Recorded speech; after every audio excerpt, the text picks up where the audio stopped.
hello Maria, hello Kalin. Thank you for inviting me here. We are really happy to host the European Youth Chess Championship here in Mamaia. We started on 5th of September, the arrival day was on 4th, so all the delegation arrived here on 4th of September.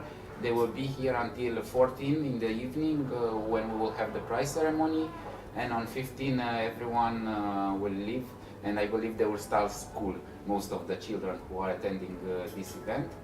We are really happy to have more than 900 kids here in Mamaia, in Romania.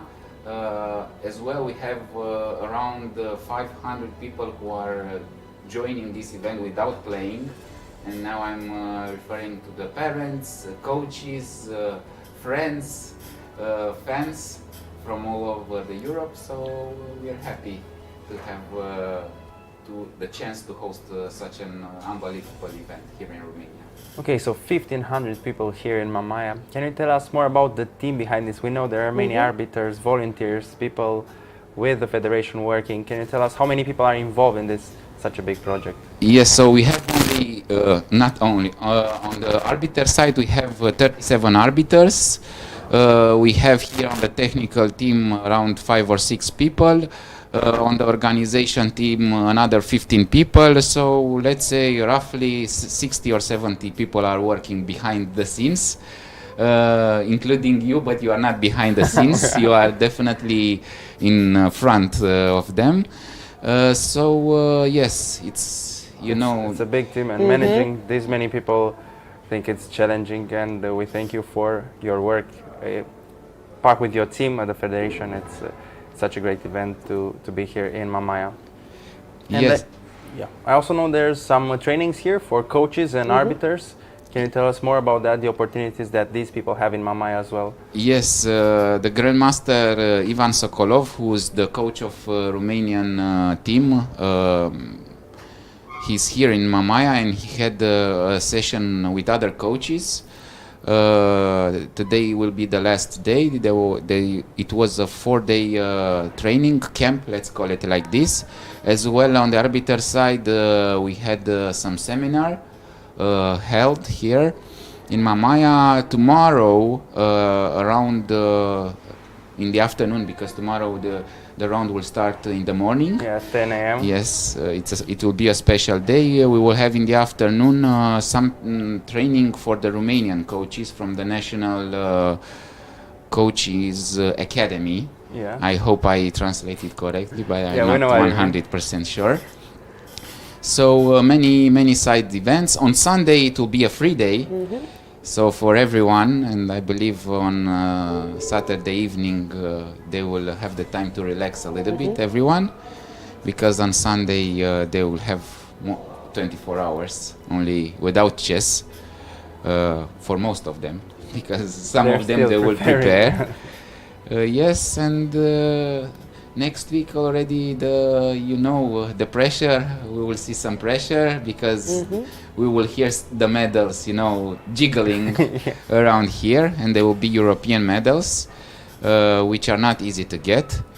More than 900 kids here in Mamaia, so we will definitely see some interesting games, and maybe we will see here the future world champion.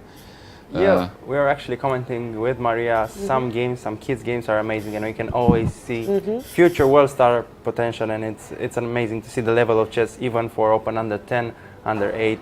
Their chess understanding is just amazing. So yeah, congratulate for the opportunities you're giving to the coaches here, to the arbiters, so they can improve their skills and get better here in Mamaia. I think we can switch to some games. Let's do that. Already? Yes. Let's do that. I will have some more questions for Gabi, but luckily he's still with us for a couple more minutes. But let's switch to Open 12. We already have some images. Yes, I see on the screen now. On the left side, I see there is Andrei Negrean. He's playing against a kid from Armenia. So he has the black pieces. What I can see from the screens, it was a Sicilian if I'm not mistaken. Yeah, Sicilian, a Moscow variation where white goes bishop b5 check and tries to trade one piece before going c4 to advance into a Maritza structure. What do you think about this position? Were you facing this a lot during your times as a player, or it wasn't that popular for white to play bishop b5 there against the Najdorf? Yes, I usually didn't play the Najdorf. I played Dragons, Simagin variation, but this here is a different story. It's the Maratzi structure without the light square bishop. So we will see. It's a solid position, definitely for white. And I believe it will be a really long game. I see Andrei played g6. And the opponent trying to touch that g6 pawn, hinting at maybe I'm gonna work on that later on in the game, maybe some h4, h5. So some slight psychological moment already. And Andrei is looking at him like, are you allowed to touch my pieces like that? I mean, invading the personal space. So already on move number 6, the psychological battle has begun. Definitely, because when he touched the piece, he somehow, as you said, he went in his territory, and he's allowed to do this. Maybe So he had something on his piece. I mean, Yeah, maybe. we don't know yet, but I luckily see we the have left-handed this. the kid, Yeah. even okay. though he's writing with the right hand. So trying the to move. confuse with both hands, Andrei. Yes. Yes. Andrei is the favorite in this game. He is rating number 9 in this competition, and Tehran from Armenia is rating number 27. So he might try to intimidate Andrei a bit.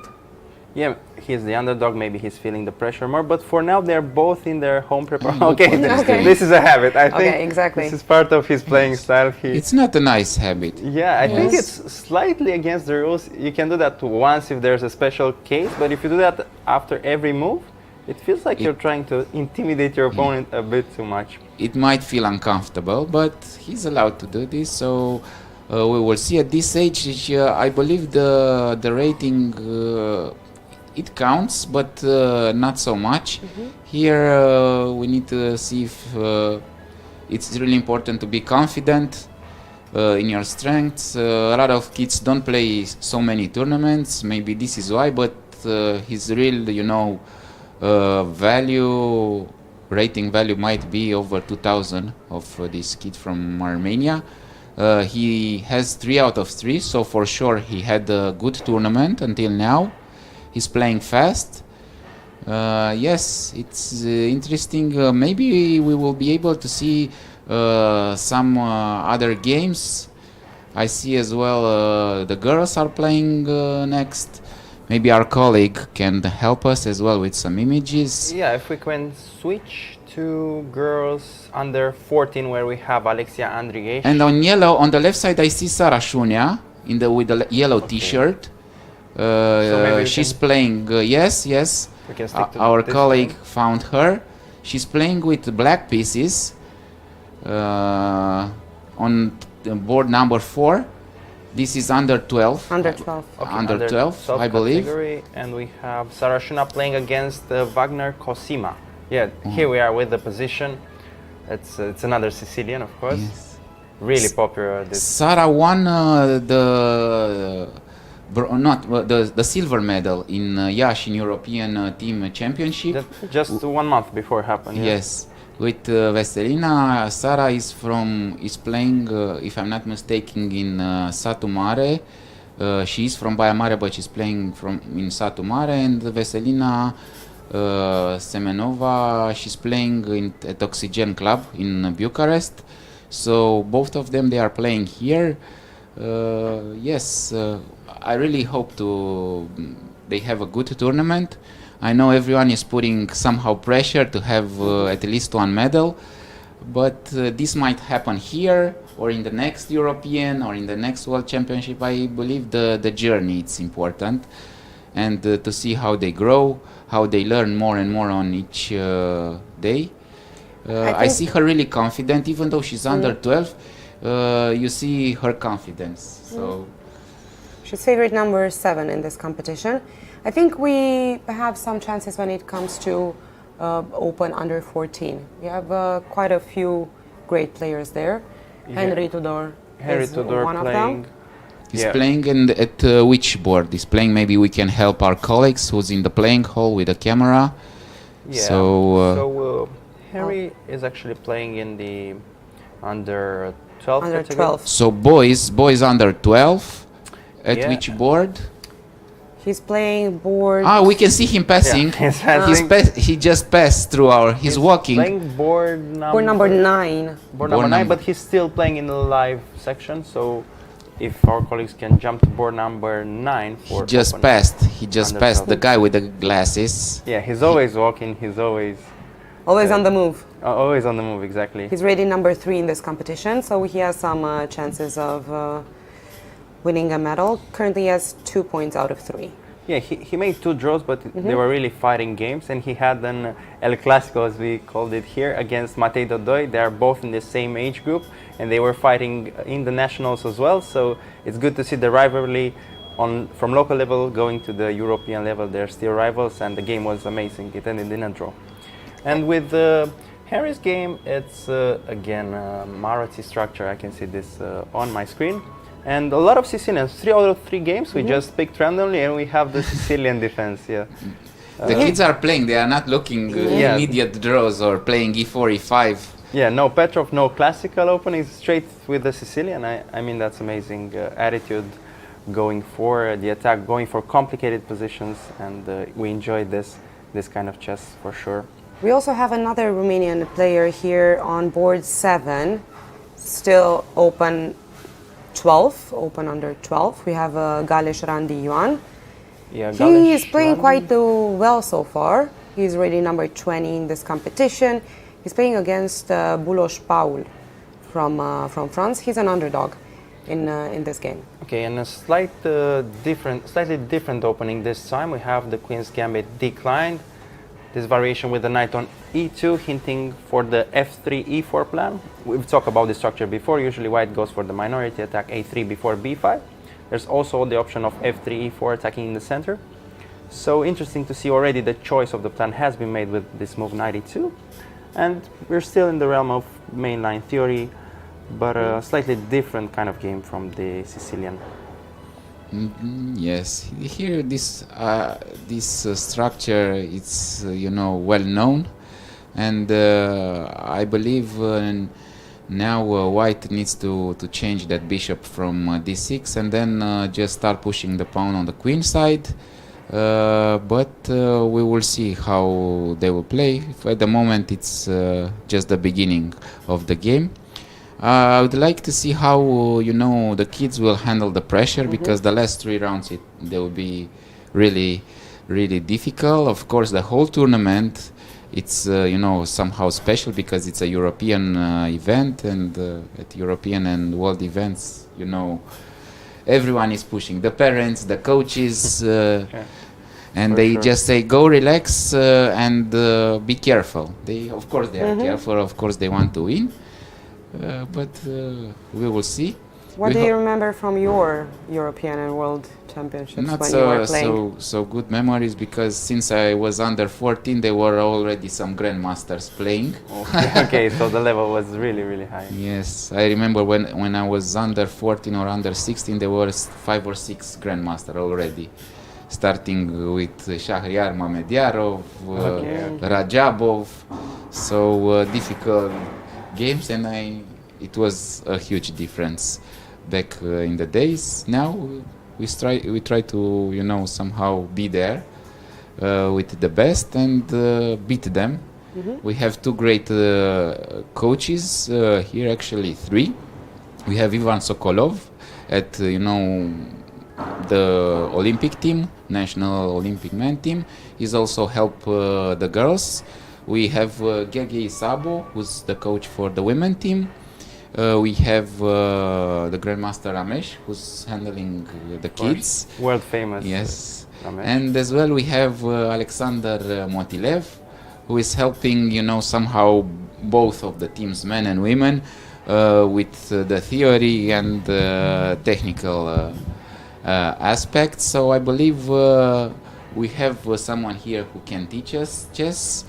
Now we just need to prove that we can learn, and we are able, to to handle the pressure, because I believe this is the most important. I remember when I was a kid, if I had a really good tournament, the last 2 rounds were the most important, and then my level, energy, technical went down due to the pressure, because you can feel you are close to have a good results, and you know a good results means a lot.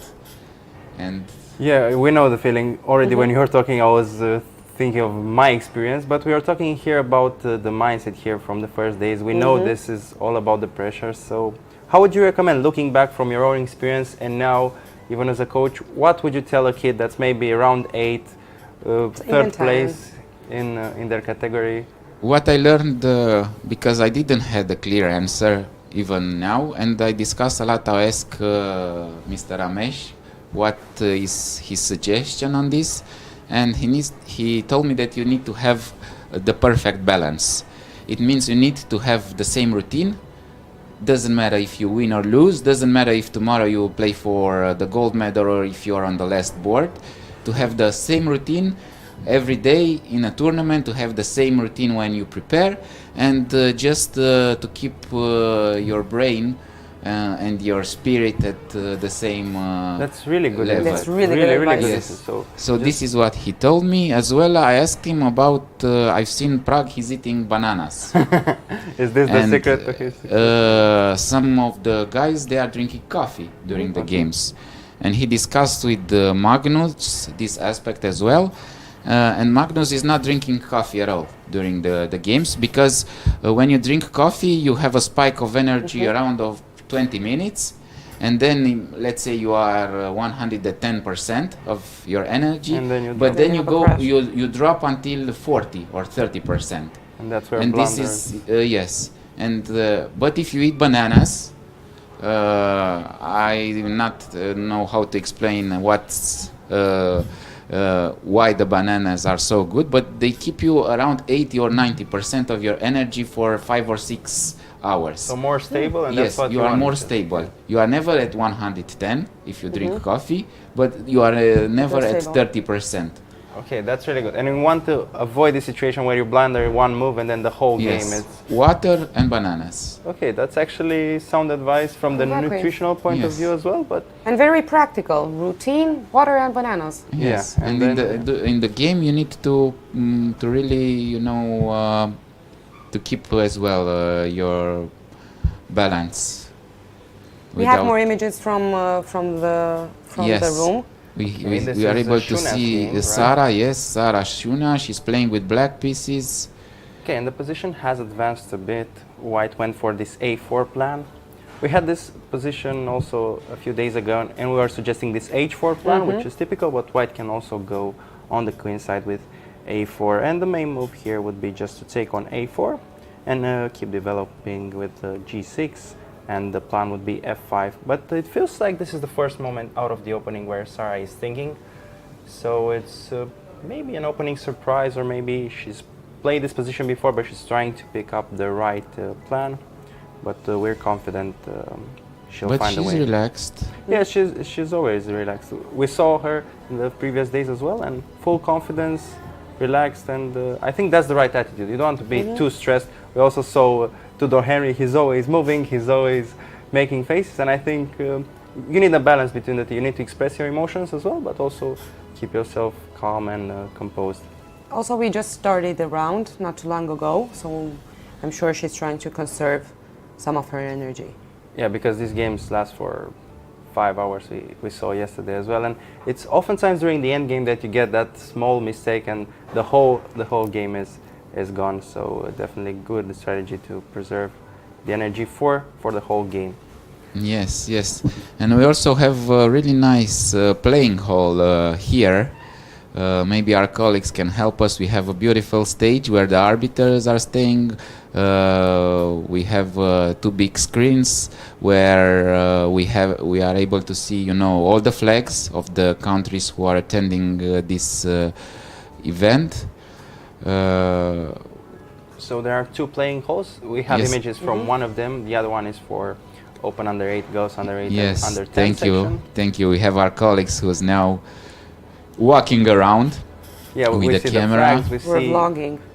so many players from all the categories, and of course they're not allowed to talk to each other, even if it feels like.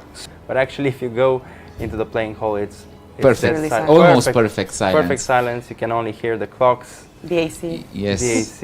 we're the able to pieces see moving. the arbiter, Mr. Dinu, and I believe Tamas is the name of the other arbiter. He's from Hungary.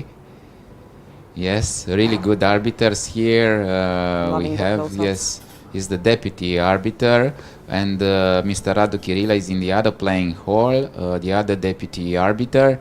So we're happy to have them, and also I will ask Mr. Escarf, who's the chief arbiter of this tournament. Maybe he will like to join you here in the studio to. Maybe you have some questions for him as well, Yeah, because we he's more on the definitely do. technical part than I am. Yes, here it's more calm. The guys who are over 16 and or maybe over 14, you see, they are not walking so much. They know This they have comes to with the focus. age, you know.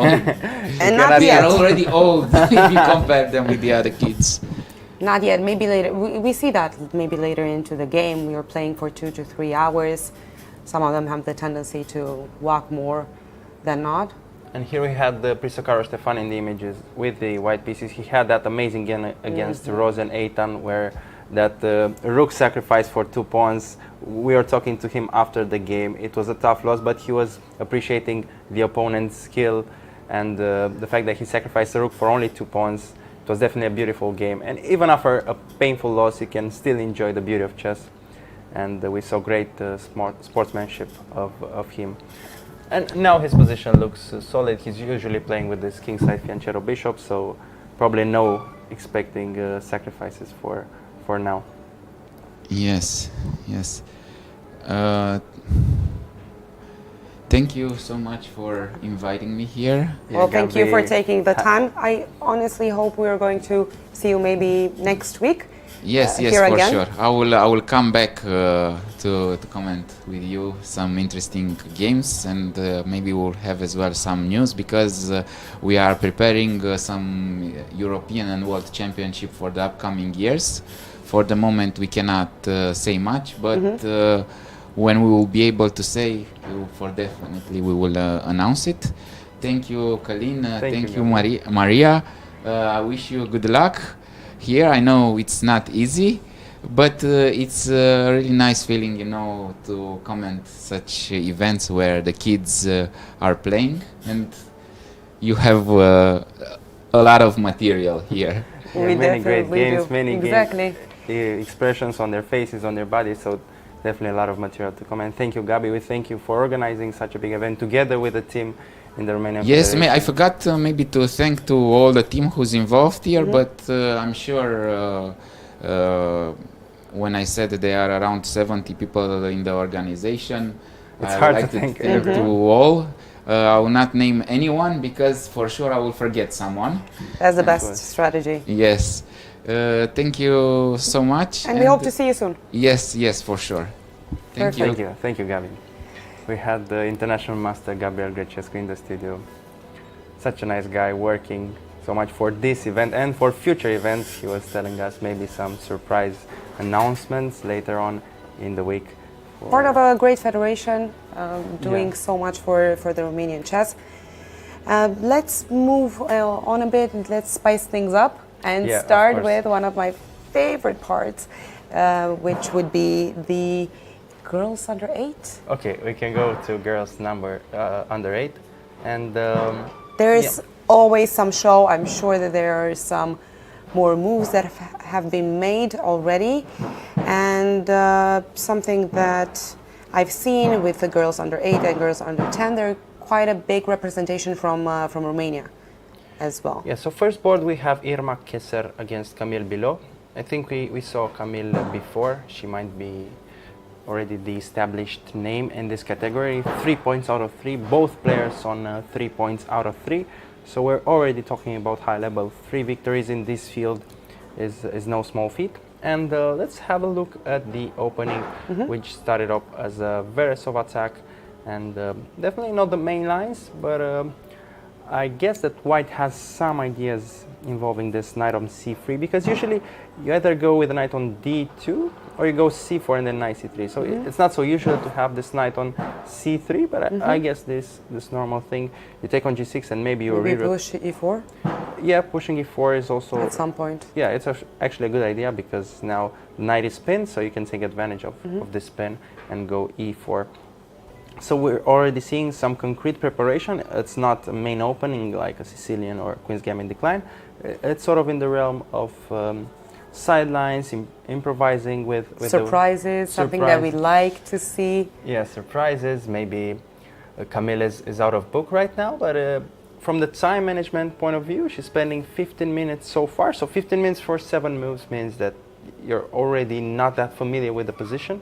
So yeah, it feels like Kesser's strategy to go for this line paid off, actually.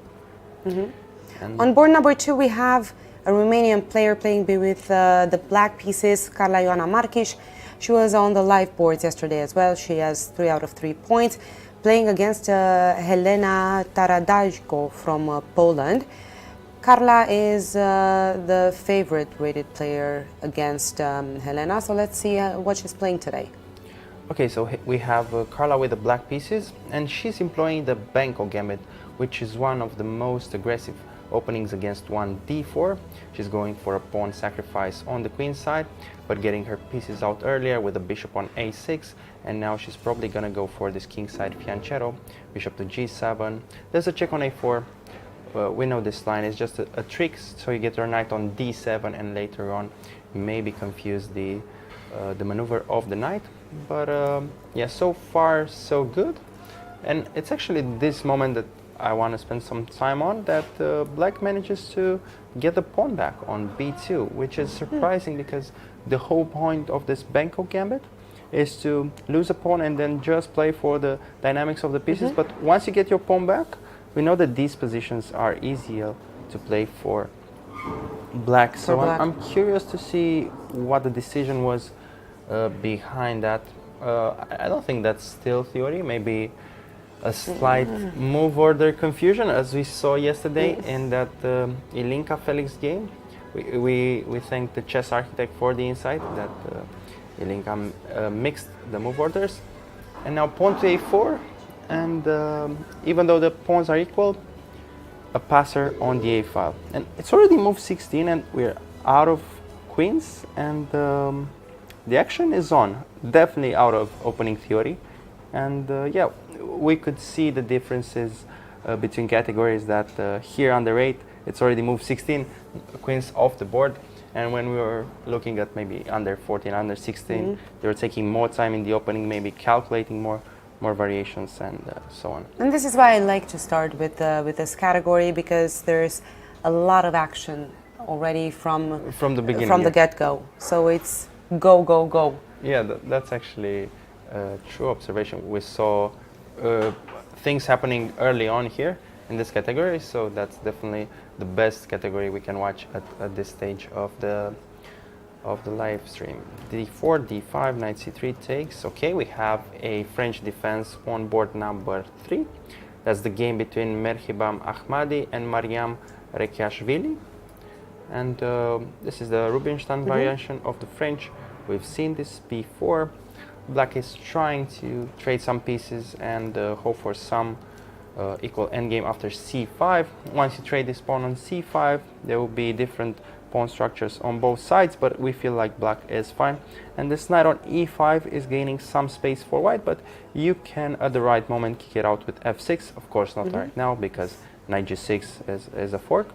But usually this knight on e5 can be kicked out in an endgame, and it feels that this knight on d5 has better prospects maybe on f4 to hit the bishop on d3.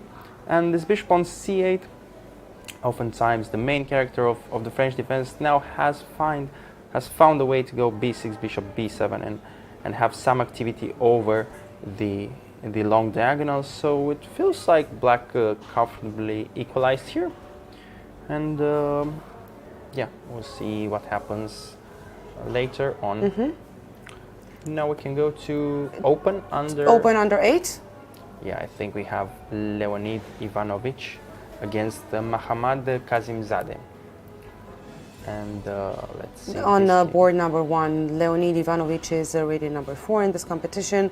Again, 3 rounds in, we've seen a lot of surprises and turnarounds. Okay, Bishop E7, and yeah, another Queen's Gambit declined, Rook E8, and we can compare this position to the one we saw when Gabi was here with us. It was a Queen's Gambit, but this time this knight on F3 hints to the fact that White is preparing the minority attack, going Rook B1, B4, B5, and Black's plan is simple: jump with the knight on F8, go on G6, and try as fast as they can to launch an attack on the king side. And yeah, typical stuff for this Queen's Gambit decline. No surprises, no tricks even. There are some tricks in the position. For example, if Black goes H6, you could try H4 just to try to trick your opponent. You can sacrifice the bishop to open up the H file. Sometimes this is a cool tactic. But for now, I think this game is quiet. Both players have developed the pieces, and we can move on to board number 2. We have Artem Kucher playing White from Ukraine against Nikitakis Michal. I think Nikitakis Mihail is Yes. from Greece. Yes, one of your favorites. Yeah. We want to keep it objective here. Of course, we are slightly rooting for Romanian players, but you can see from our personal preferences, I'm rooting for Greece, and I'm rooting for Maria is España. She's rooting for España. So at this time, Bishop E7, some normal Ruy Lopez stuff. Black just wants to castle quickly, maybe go for this D5 marshal variation, but usually when you play D3, you're hinting at a anti-marshal structure where you're trying to get away from this really dangerous gambit employed by Ding Liren in the recent years, and he showed us that the marshal gambit is still alive, still a lot of potential in terms of opening theory for it. So probably just the castle short right now. Go C3, Rook E1, and go for the normal plans. Or, as we saw yesterday, there was this interesting maneuver to go Knight D2, Knight F1, and Knight G3 right before you castle. So we can already see there are many options here. As the Ruy Lopez, one of the oldest openings out there. So, of course, the theory has developed as much as you can play basically any plan. You can go A4, you can go Knight C3 even. So many options. We'll see what Artem is choosing. He spent some 15 minutes, and it's not that he is out of the book. He's unfamiliar with this position, but I want to point out this slight psychological trick. Sometimes, even if you know the position really well, you're trying to think, so you let your opponent imagine that you're out of your preparation, but you're actually in full control. And that's true. We've seen this sort of psychological trick employed at the highest level with Alexander Grishchuk, but we also saw it in our games as well. I wanted to ask you, did you ever do that? I wasn't trying to do that because my poker face is really bad, and if I'm trying to think like, oh, I don't know the position, I might start laughing. But it happened with my opponents. They were acting like there's a new position, and I was thinking, okay, my opponent is out of the book, now I can surprise him. I became more confident, but after the game, in the post-mortem analysis, I realized that my opponent was in full control all the time, and I just got tricked by this slightly psychological aspect of the game. And for the viewers, are they out there? Maybe they can employ that in their own games, or a lot of tips and tricks. We're trying day to 4, but definitely we're trying every day to bring something of value, of use, and some quick fixes as well, like the bananas and the water. Yeah, that was actually such a cool insight, and you hear it from Ramesh, who is one of the best coaches in the world, and he was suggesting this to Pragnananda, who just recently became vice World Club champion. He finished second just after Magnus Carlsen, so you cannot get better advice than this. Is just the highest level out there, and we are so fortunate here at the Romanian Chess Federation that we have such an amazing coach as Ramesh to guide the future generations, and yeah, we hopefully see the results here as well. But as Gabi said, it's hard to handle the pressure for some of the kids, so maybe on the long run we are definitely confident that the situation will be And I'm sure we're going to see some Romanian medals in the next years. I think the Romanian Federation employed some amazing resources to help and to come aid all the chess professionals from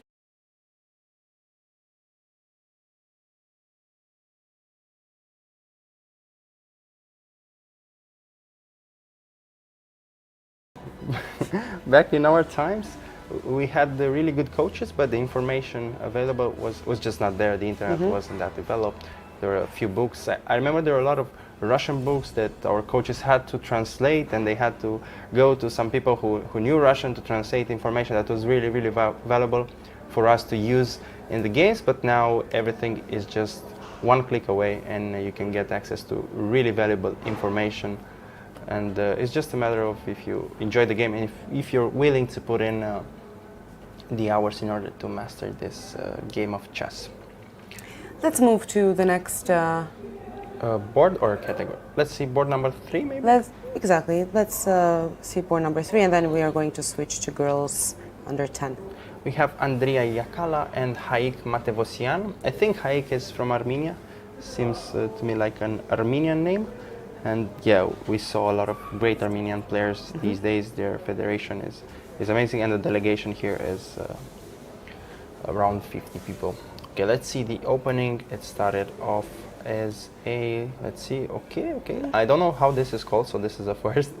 I thought I'm good with opening names, but it resembles some 4-knight Sicilian. And the thing is, you're losing this bishop, and the queen is so unpleasant on d6.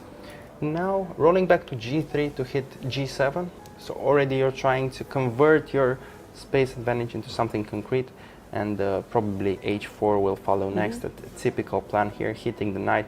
Knight cannot move because g7 will fall. So really, really interesting. So let's go back to this moment actually. Knight c6. The main move here is either knight c3 or c4, but knight b5. Such an interesting approach. Black went for a6, and there's also this d6 move, and after bishop f4, e5, you're sort of entering some Sveshnikov realm, but the knight is not on f6. So already it's interesting to see this move order, and I think definitely white surprised the opponent here. And yeah, it feels to me that white has the edge here. But at the same time, he spent like 20 minutes so far, so it's hard. We don't know why. Yeah. We don't know why. Maybe employing that trick of being in the book, but trying to make it seem like it's not in the book. I think it can be still quite unpredictable at the under 8 category. Let's see how things are going to progress. For now, I would say let's switch a bit, go to girls under 10. We have 2 Romanian players, I think 3 playing the live board. But first, let's go to board number 1, where we have Zoe Veselov playing against Duan Nguyen Bao from Poland. Okay, we have a Sicilian going for the Marathi bind against the dragon. And yeah, let's see what happens. Some trade. Okay, this is mainline theory, so we'll just skip to what's happening right now. Ooh, a pawn. That's a big pawn. Okay.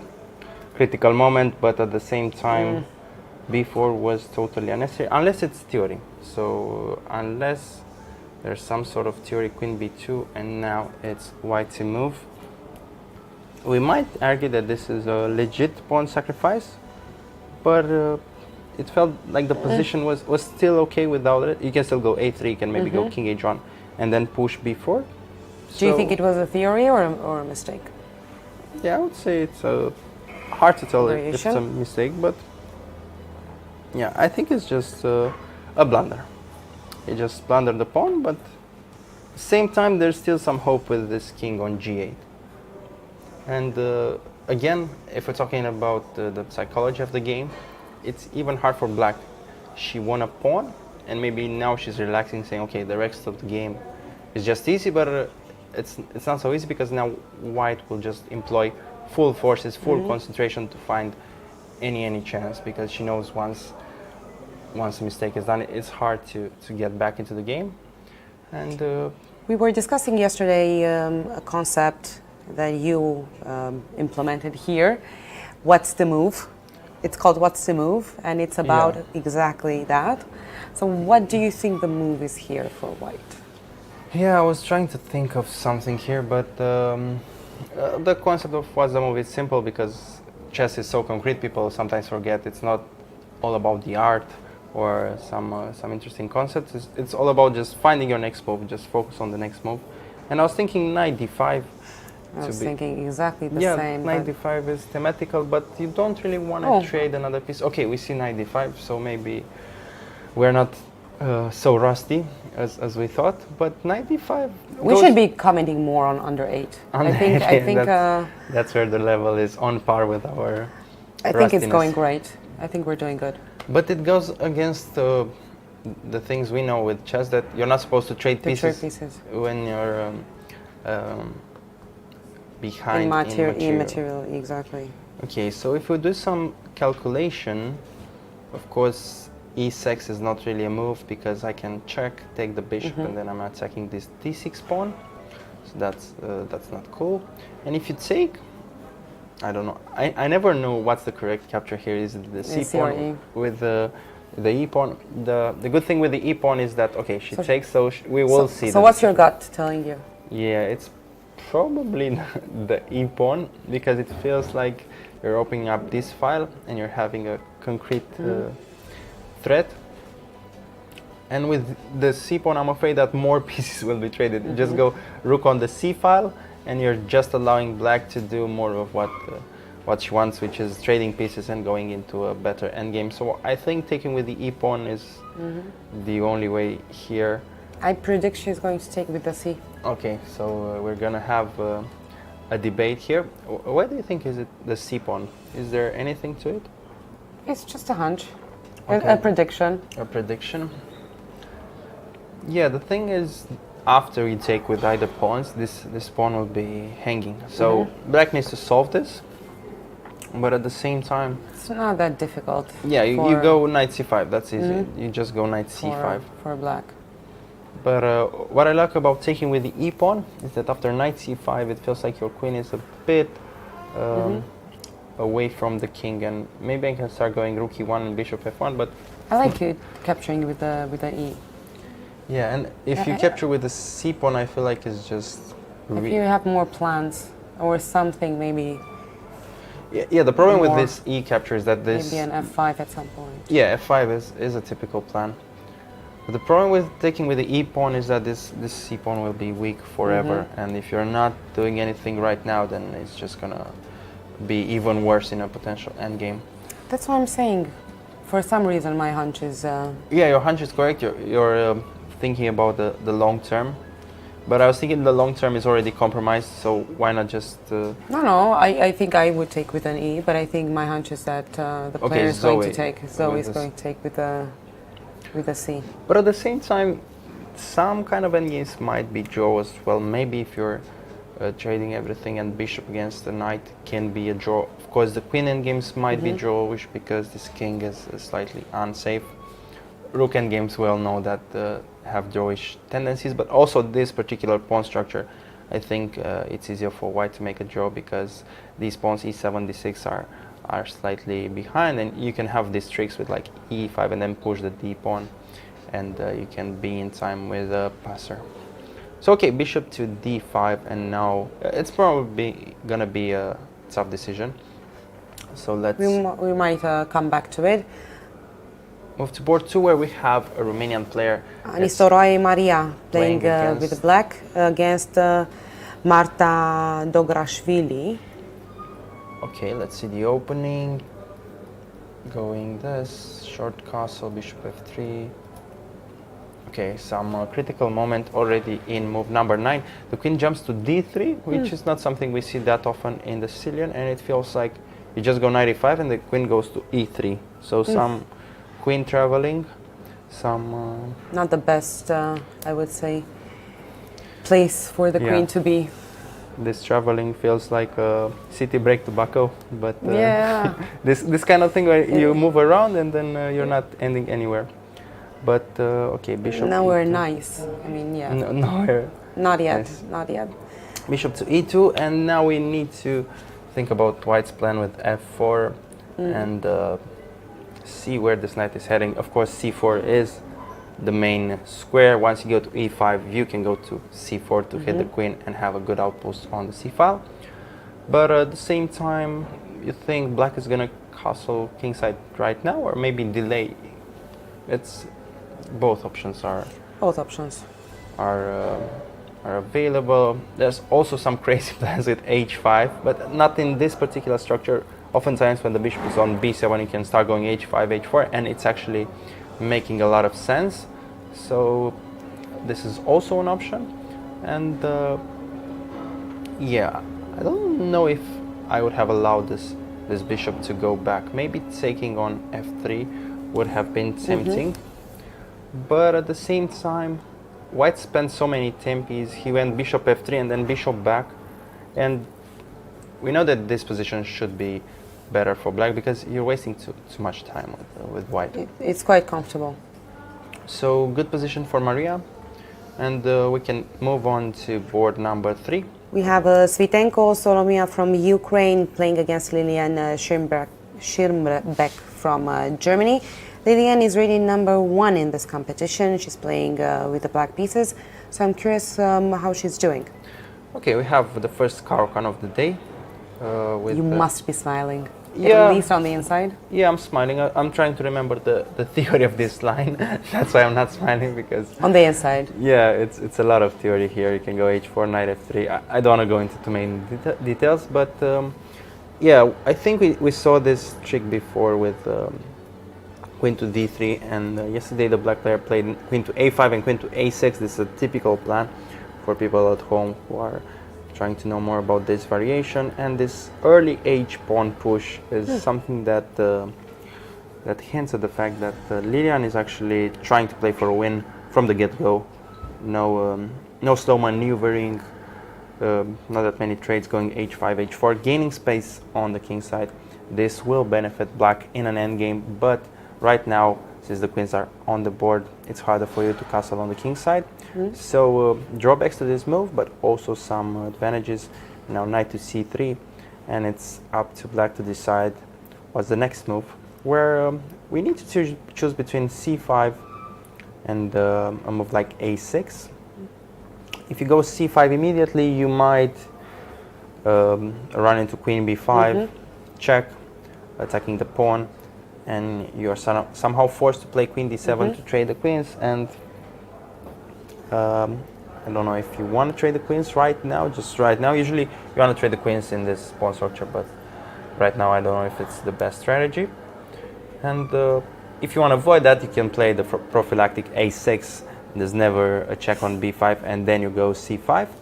And in terms of this knight on b8, there are two good squares. It's either d7 or c6.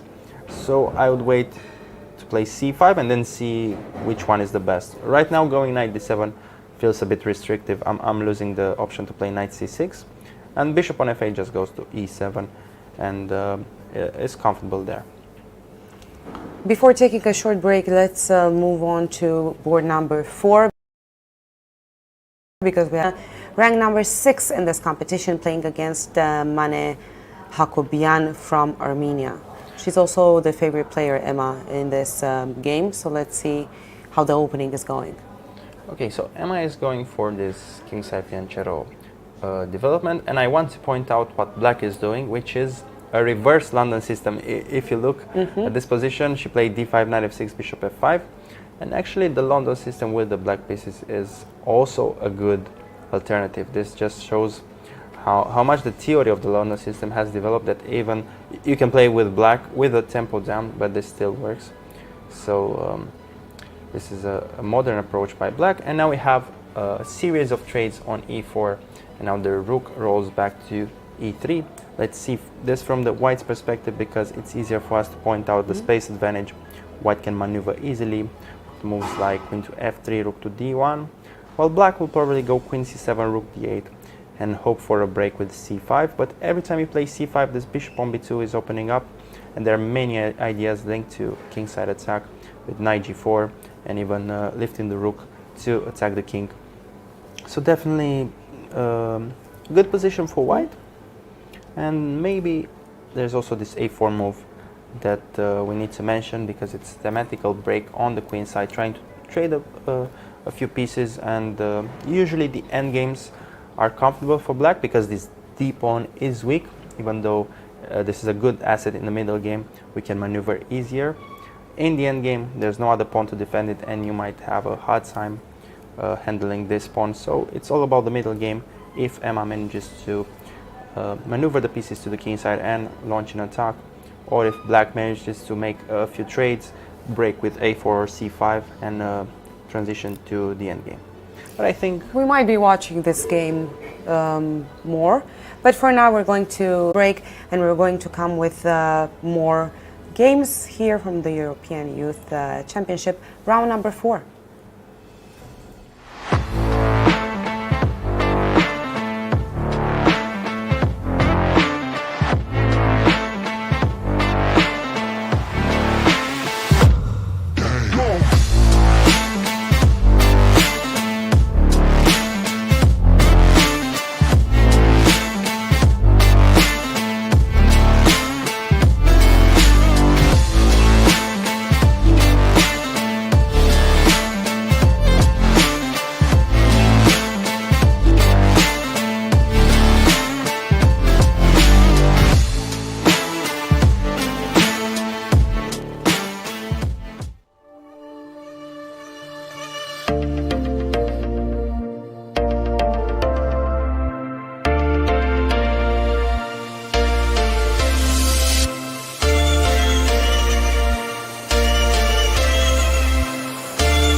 Hello, we are back here in Mamaia at the European Youth Chess Championship. I'm FIDE Master Călin Gheorghiu, retired, now chess commentator, and I'm joined here by women FIDE Master Maria Orsente, trying to come back out of the retirement. She's doing tactics every day. Yes. So we're eager to coming see back her. next year. I'm going to have a strong comeback, or just Strong a comeback. Maybe just a comeback. Just a comeback. We'll comeback. see if it's strong or not. And we have these amazing T-shirts. You can see it on my side, maybe on Maria as well. But the thing But is, it's the same. It's the same. It's the same. There's no difference. It's the official T-shirt here for the European Youth Chess Championship in Mamaia. We thank the organizer for giving us these T-shirts, and Not only to us, everyone is wearing the T-shirts exactly. today. I think so the players, the arbiters, the big room. the organization team, everyone is. This is official T-shirt day, and a lot of great photos will be made. By the way, you can check all the photos on the Facebook page of the Romanian Chess Federation. You can find out if your favorite player is there or not. But usually, our amazing photographer Florin is doing a great job with the photos, and you can see them on the Facebook page.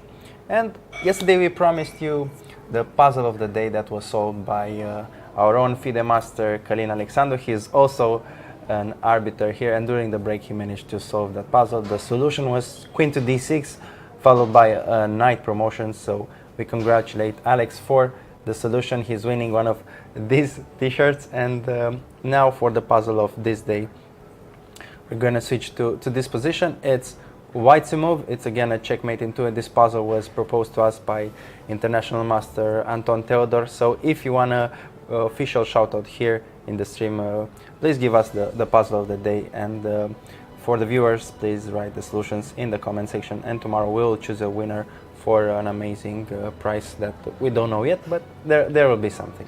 A surprise, A surprise. because we like surprises so much. Yeah, for sure. Okay, and now back to the action. We were left with open number 10, and we have on the first board here Lucas Rusu from Romania, from Iași as well, and we want to see how he is doing. It's probably a dragon, yeah, so let's just jump forward with the theory. This is not that main line, but still a dangerous line. H4, H5, Bishop E2, and now we're gonna see this position with a knight on E5.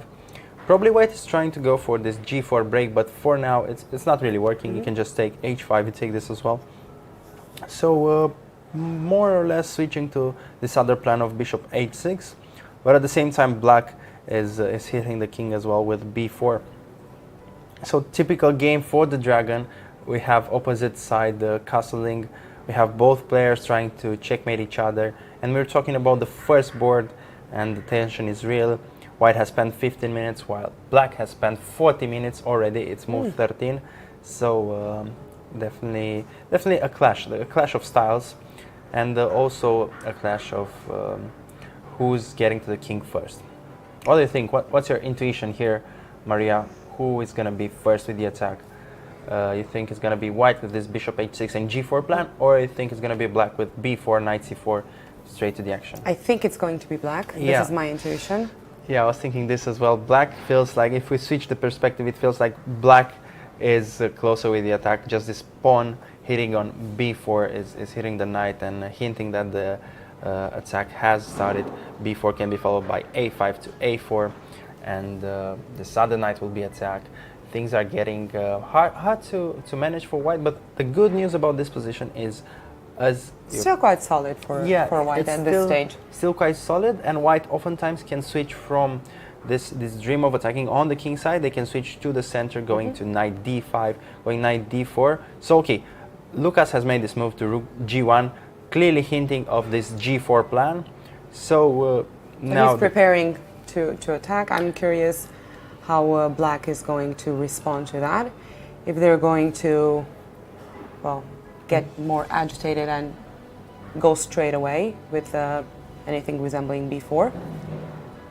Yeah, I don't think there's any calm approach unless you want to go d5. So that's instructive. The rook has left the d file, and now the d5 square is not that well controlled, and you can jump with d5 and counterattack in the center. I think this is something also that I might go for maybe in this situation. This is a valid approach for black. Just go d5, try to change a bunch of pieces and take advantage of the fact that white's rook has left the board. So we're talking about under 10, board number 1, definitely playing for a win. For a win, yeah, both players playing for a win. And we don't want to switch, but we need to switch to the next game to see what's happening in the other clashes of this category. We have Mark Clark. We one have of the favorites, actually. Exactly, favorite number 1 of this competition, coming from France, playing against Hungarian Fan Zhao Tang. Okay, let's see this. Zhao Tong Fan. Let's see this opening. Oh, Queen A4. Wow, this is new territory for me.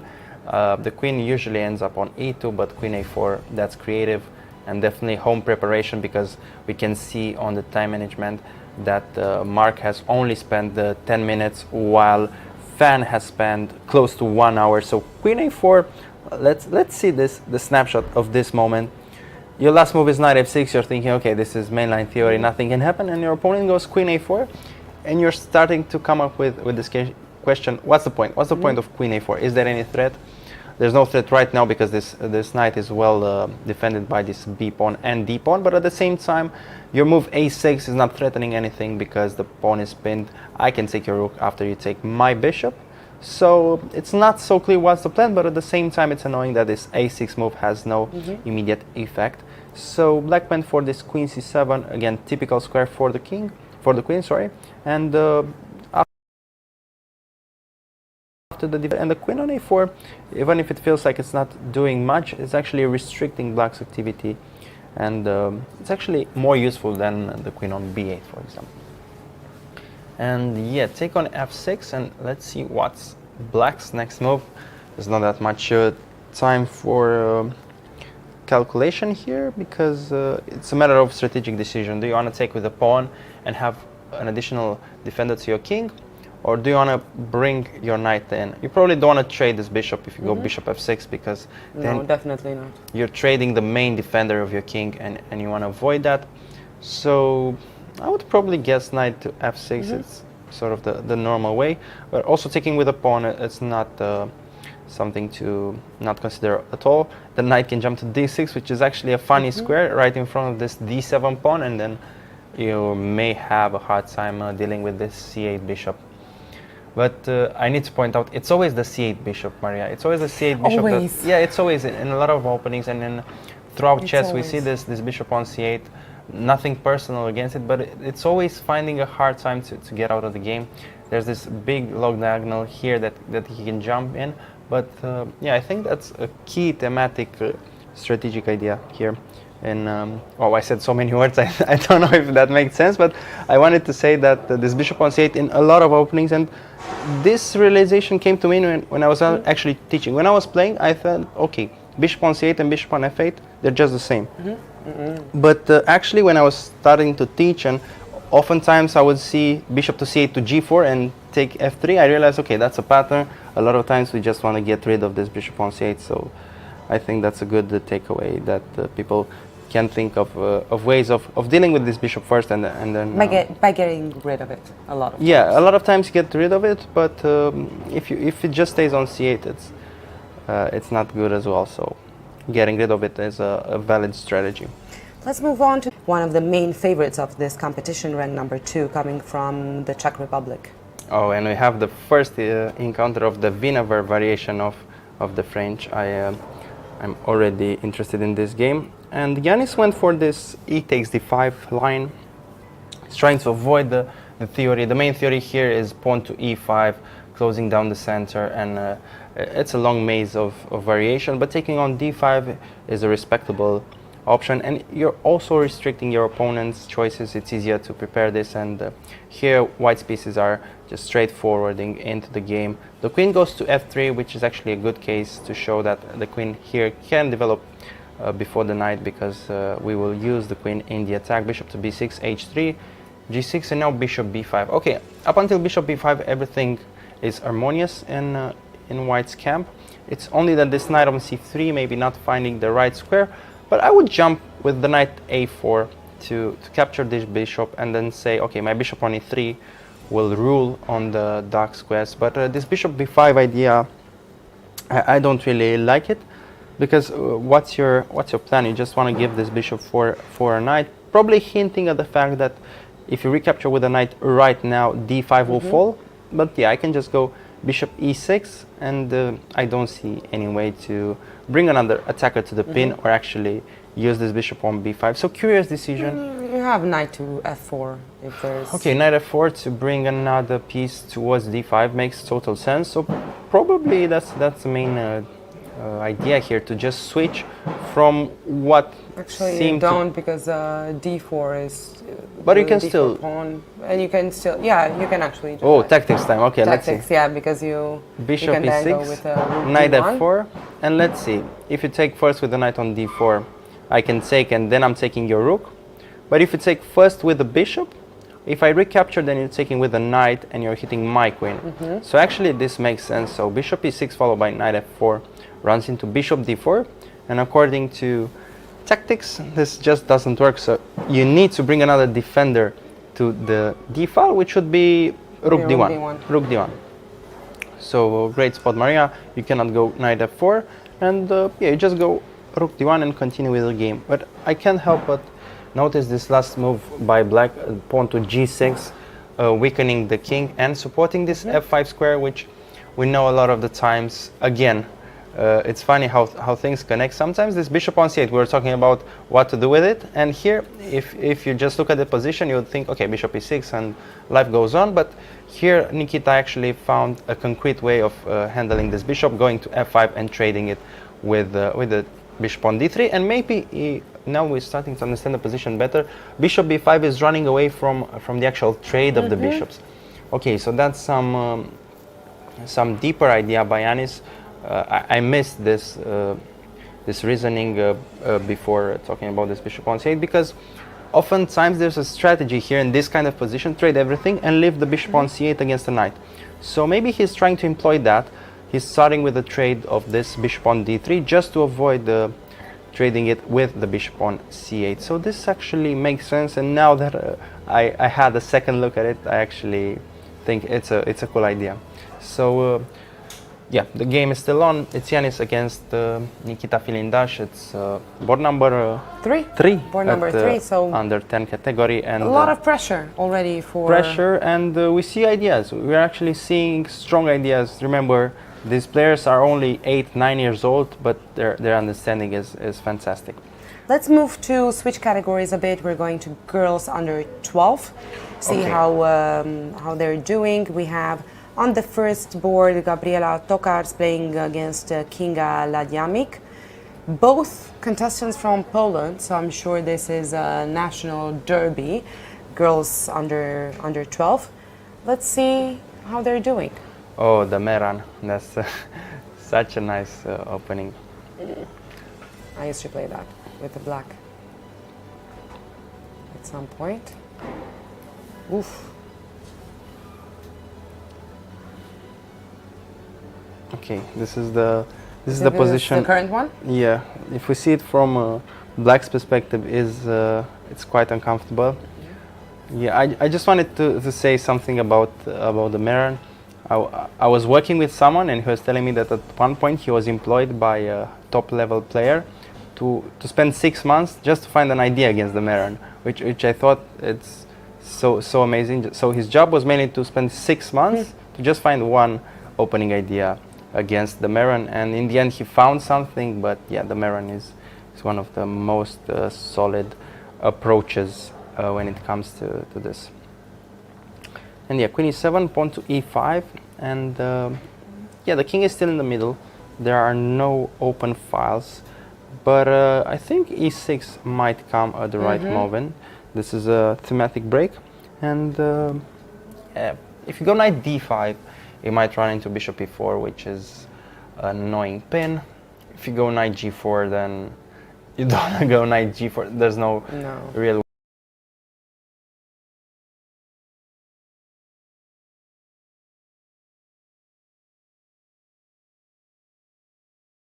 At some point. Okay, a6, this is normal, e4, c5, d5. Okay, this line Yeah, is really. highly theoretical. So unless you know your exact moves, you might be in trouble. And by the time management situation, Black has spent 40 minutes already. Maybe some opening disaster, even if it's a strong word, but I wouldn't be so comfortable with Black. I mean, it's not the type of game you want out of the Marin. Your king is still in the middle of the board. White just pushed e5, which you know is such an important break that can happen at any stage of the game. But right now, with your king in the middle, it adds another layer of damage towards your position. And the fact that you have these pawns advanced on the queen side, they're looking nice, but they're not really helping. And not doing really anything, not putting a lot of pressure on white. Yeah, again, this kind of pawns, they're a great asset in the endgame. Great, amazing. They can win you games in the endgame. But right now, all the pieces are on the. You're just wasting important tempos with these pawns. But let's hope for Black that there is a way out of this. Again, she's only one move away from castling, so maybe not that much danger. But if you're thinking about the next move, it's hard for me to. What's the move? Yeah, what's the move? What's the move? I don't know. I actually don't know. It's. I was calculating this knight d5, bishop e4. And I think we already have, we see on the screen images exactly from this board number 1. Girls. Yeah, she's laughing. The player with the white pieces is laughing. Maybe some joke by an arbiter, or maybe her position is so great. Definitely looking at something. Yeah, What definitely is she looking at, something maybe? happened. So we can see. We thank the team for these images that add another layer to what's happening on the board. We only saw the position where we're thinking, okay, Black. She's looking at someone. I think someone was Okay. in the back of her opponent. Okay, so Unsure. maybe some friends, some non-verbal communication there, some running joke for the Polish delegation, but This might be really hard for her competitor because already she's in a she's definitely not laughing. in an uncomfortable situation if you look at the images. She's very serious, very focused. Do you think Actually hard to find a move here. Her facial expression tells it all. The position is close to losing and it's only move 15, but maybe she's thinking of something, maybe some tactics, I was thinking knight e4 here. yeah. Maybe knight e4 is a way, trying to close this diagonal. Tough situation. Yeah, knight e4 doesn't seem stable, but at the same time I can still jump on c5, maybe bring this other knight to c5. I can imagine that the only thing happening with her right now is I just need to find a way out of this situation. I don't need to worry about the rest of the game. It's just this situation. Once I'm out, once I'm castled, the position will be fine, but she's doing her best not to. We have a close-up. Yeah, as well. and it's tough. It's tough. Sometimes chess is like this. You're playing your favorite opening, but then your opponent is better prepared. And I think it's very hard because again she's playing probably one of her arch nemesis because they're both the same category from Poland. Definitely. I'm yeah. sure there might be some psychological pressure as well. We don't know exactly how many encounters they had over the years, how they did against each other. So this might add another layer. Let's see how things are going to board number 2. So right next to their game, we have playing white Beren Kalyonku from Turkey, playing against another Polish participant, Egmond Blanca. And they're kind of relatively close in rating. Both have 3 points, so 3 out of 3. And let's see how the situation is, and then we're going to be commenting the images as well. Okay, so we had an lap, and we skipped through the opening because the most important thing is what's happening right now. And the decision is fairly simple at the first glance. You just lose a bishop with knight takes d6, and you want to take it back with the queen and establish the material balance. But there is a slight twist to this position. I can decide to take on f3 right before taking on d6, and that's why she's spending so much time. Maybe her intuition is telling her that taking on f3 at this right moment is the best move. And no, we're hinting at queen takes d6. She's approaching the knight with the hand. But in terms of the position, it's an Isolani pawn structure. We know that most endgames are better for black, so the fact that two minor pieces have been exchanged is a triumph for black. And I don't see white having... Okay, so we can see on the screen she just took on d6. Yeah, the thing is, taking on f3 right now, it's not urgent. You can do that in the next move. One of white's candidates here is h3, one of the candidate moves, so you might take there as well on f3, so there was no need to rush, so taking on d6 was just the easy decision, but this time the right decision as well. How stressed do they look to you? Because I'm looking right now at the images that we have live from the board. What can you say, or what do you think based on their body language? Okay, so their body language is reflecting what's happening on the board. So black is confident. She's focusing, maybe finding some decisive tactic, while white is struggling.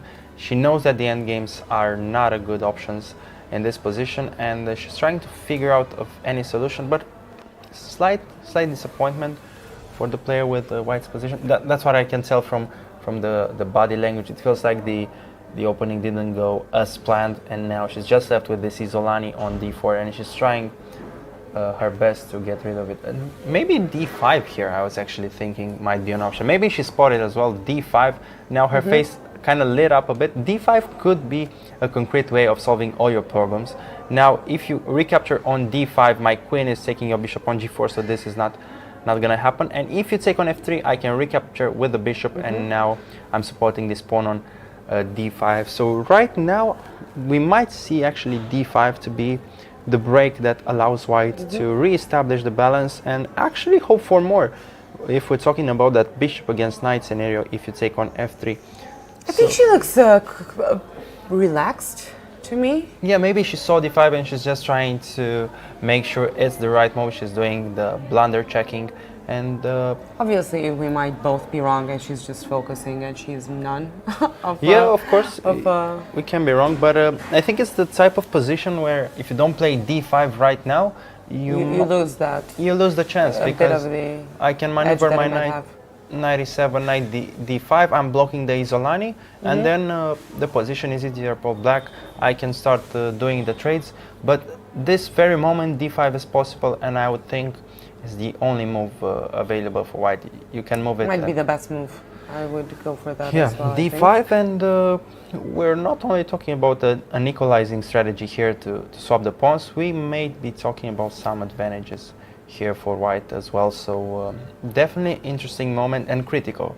Here the game will be decided. d5 goes into one way, you're trading the Isolani, you're getting another kind of position. If you go something else like rook c1, you're stuck with the Isolani, and the game goes into another scenario. So really branching point, and of course she's taking her time because it's an important decision. For the moment, let's move to board number 3. We have another Polish player playing white, Kaja Rozadowska, playing against Bashirli Sadat.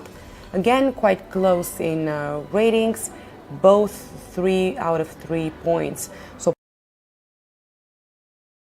Poland after 3 rounds, girls under 12, and let's see how they're doing on board number 3.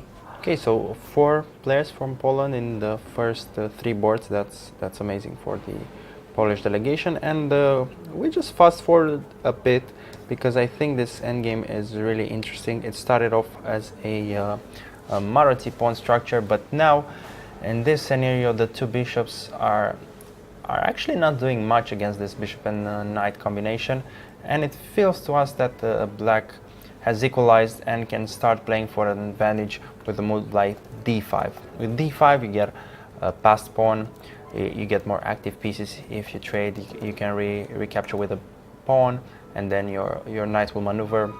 And yeah, I think I prefer black here, even though on long term the bishop pair is gonna be an important asset. But right now I think I'm away from any danger.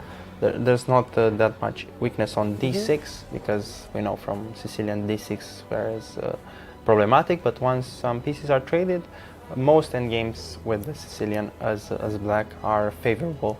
And the last move for white was this rook f1, bishop g2, so her plan is clear. She wants to push f4 and go for something like e5 or maybe f5, it's not so clear. But the takeaway is she needs to start pushing the kingside pawns because there's no other active plan. And she also has the option to trade rooks right now with rook c1. And do you think it's helping white or black, this rook exchange? I don't have a clear opinion right now, but probably I'd say that black still wants to keep, at least for a bit, the rooks. Yeah, because there are all these tricks. Board, but if you go d5, there's all these tricks you take with the knight, and the king is still in the middle. We know usually there's not a problem here, but if you have your king on d2, I can jump around with stuff like bishop c3, rook on the d file. So I would be tempted to keep the rooks in order to keep pressuring this king on d2, and of course start threatening some tactical attacks. I'd say the same.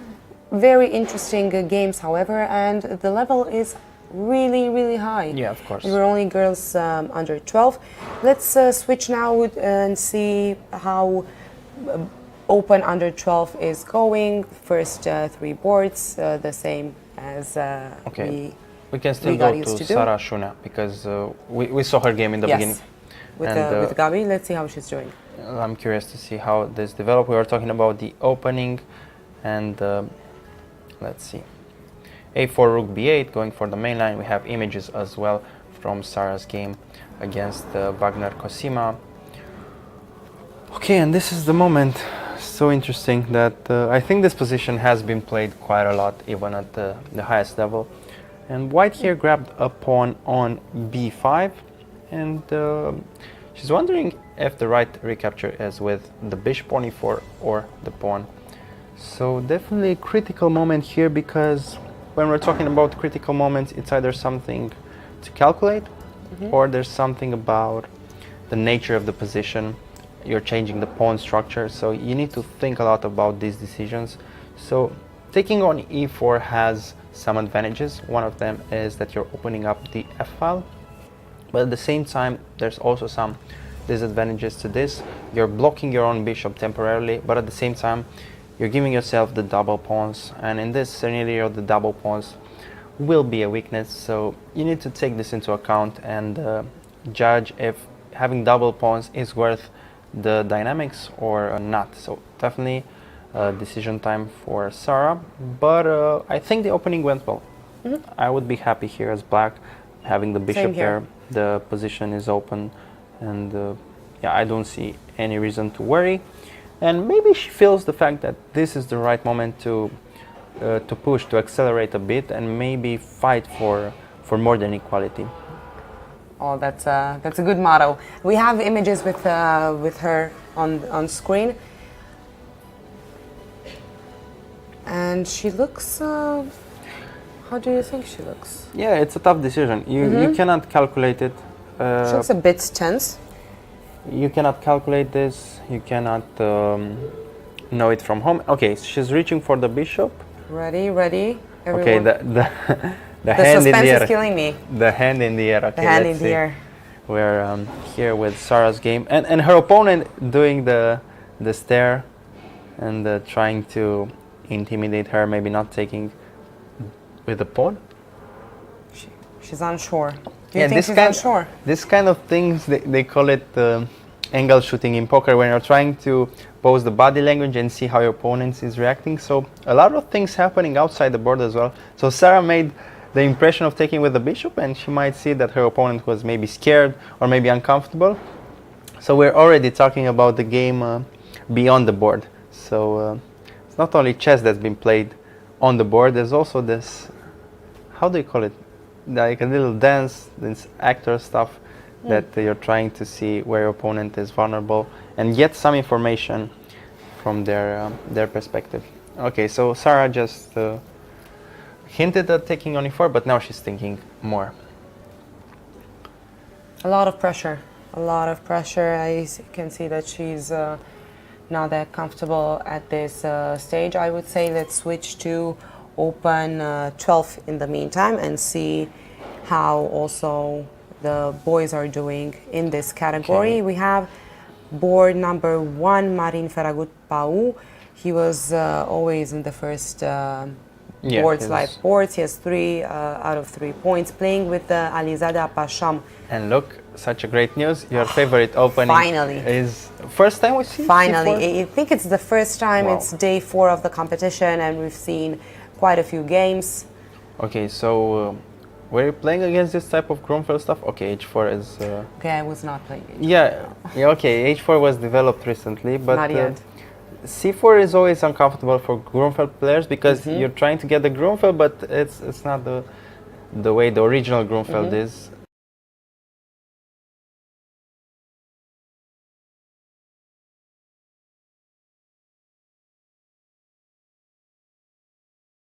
H5, which is also a thematic response.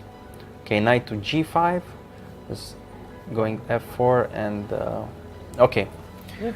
These guys are not playing around. This is really concrete. So taking with the H pawn and then going F5 straight for the king.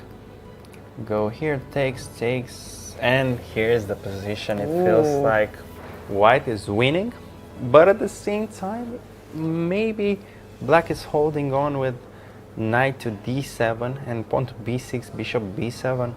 Hard to judge this position. Let's see. Okay, he went bishop B6 and... we have images, and it's so fantastic that we can show everyone who's watching us right now the players as well, the position as it's happening, so we can have a look at the players' reactions as well, and obviously we might get a hint or two about their current state of mind and how comfortable they feel at the board.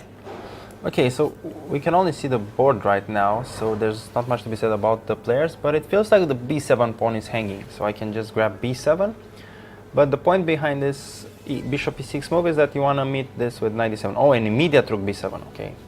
Not spending time in such a critical moment, I don't think. Both. So this is already a sign of how nervous these two players are. I mean, there's no real reason to play these moves in like 1 minute. You still have 50 minutes on the clock. But the fact they're trying to maybe they're trying to intimidate each other. Maybe we can Exactly, have an yeah. angle to see both of the players. Maybe we might get a hint of how they're feeling. Yeah, it's Playing really fast, both of them. it's a duel. The player with the black pieces seems more uncomfortable because his king is not so safe, and maybe he's trying to convince himself that everything is okay. He looks very relaxed. Yeah. What do you think? I know this kind of body language, and it's trying to seem that he's relaxed. You're trying to convince yourself inside your head, okay, things are fine, I'm not getting checkmated, but he can feel the danger creeping in. And he's actually the favorite? Oh no, Pau Marin is favorite. And Marin is doing what the chess player is supposed to. His head is inside, I don't know how you call it, but the typical chess player pose. And he's just calculating. I mean, at this moment, worrying or trying to convince yourself everything will be fine is not really helpful. It's just about the calculation. So Marin is calculating, where Pasham is maybe trying to seem relaxed, but... So you don't think it's a good strategy to convince yourself that everything is fine? Calculation is better than self-convincing. I mean, maybe both. Yeah, maybe it's maybe a mix of both. But if your calculation is strong, I think you can overcome any sort of emotions and stuff like that. But we're already getting the discussion into the realm of sports psychology, and I'm not that familiar with it. But definitely there is an aspect when, if you're convinced things will be all right. Okay, this is what you want to see. This guy is trying to put some pressure. Wow, but it's so unexpected. This category, it's a lot of... Do you think he's really stressed? Do you think this is why his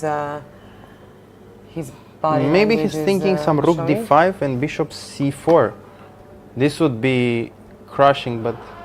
We see Henry Tudor watching yeah, of the course, game. Henry Tudor is always there. He's also keeping an eye on, and a lot of non-verbal communication. that's happening between the players. Opposite Yeah. body languages. Is if he you look. listening to Avicii or something? His head is moving like he's He's listening. vibing, maybe. Yeah, he's vibing. He's in the zone. He's in the zone. Maybe some Paul Kalkbrenner Maybe. in his head. Calming right now. calming the nerves with some music is definitely something that we do. Yeah, I always had something singing in my head during the Ed games. Sheeran usually. Ed I would Sheeran say. or some sort of upbeat stuff that would keep me focused. But yeah, we're Things talking. look more calm on the second board. Let's see how they are progressing. This is a game that we were discussing at the beginning with Gabi here in the studio. We have Romanian chess player Andrei Negrean playing black against Tehran Ambartsumian from Armenia. Andrei is the favorite in this game, and we have. He's also a close-up influenced with by him what's as well. happening in the first board. I mean, you cannot just ignore it. These guys are having a full show there, and you're looking at your position, and it's a Maroczy. You need to maneuver. You wish you were on that board to have such an interesting game, but Andrei is a great player, and he's patient. For his age, he's known for his patience. He can build up the position, and How are things looking on the board for him? on the board, it's normal Maroczy. I mean, there's probably d5, but not working right now, so you probably want to go rook d8. But I want to go back a bit to see how this e6 occurred, because usually you play e6 if you're sure you're going to go d5 right away. But he played e6 and then rook e8. It feels like a mix of plans. You want to go e6 rook d8 rather than e6 rook e8. But yeah, b3, and it feels like white didn't do much, just doing the typical Maroczy moves, rook c1, b3, and so on. But just to point out the differences between this position and a normal Maroczy structure, usually we have the pawn on a2, but here the pawn on a4 gives black this amazing square for the knight b4, and it feels like on b4 the white is not attacking anything, but is actually supporting this d5 break, and in this position it's all about the d5 and the b5 break. If black manages to do one of these moves, he's definitely fine and fighting for an advantage. Unless he can do that, then white is better. White has the space advantage, and he can slowly push f4, f5, and expand on the king side. So these are the plans. Now it's black to move, and probably what I would do is rook d8. Preparing for a d5.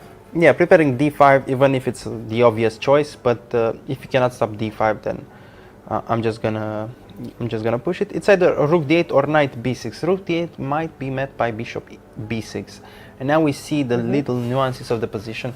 As this pawn is on a6, this b6 square is not protected. So you might force me to go back to e8, and I don't want to do that. So avoiding this sort of repetition strategy, I'll just go knight b4. Knight b4, and hope for d5 next. Let's see how things are looking at board number 3. We have Dumbelovic Novak playing white again against Ahmad Kagan. Just to point out, only the first two boards, both four players have 3 out of 3. So they won all of the games until now. Board number 3, 2.5 points. And playing black is favorite number 1 of this competition, actually. Really? Kagan Ahmad? His favorite number 1, and he made a draw, right? In one of the rounds. 2,306 rating. So quite a solid FIDE master, under 12. Quite impressive. I'm only 2,313 points, but 13 years ahead, so he's definitely got time to catch me up. So queen g5, transferring the queen to the king's side. That's a good approach, and again, opposite side castling. The plans are clear. Who's first towards the king, and let's see this from black's perspective. It's always tempting to go for this bishop c3, rook c3 sacrifices, but for now it's probably about queen a5 move. Queen a5 attacking a2, and you might think that king goes to b1, and then you're trying to come up with the rook on c6. That would be one plan. Do the rook lift and try to bring as many pieces as you can to the attack. And in terms of threats, white is threatening things like f4, f5, or h4, h5. It's only 2 moves. And if, of course, you move this bishop to g6, to d3, or any other place, checkmate is happening.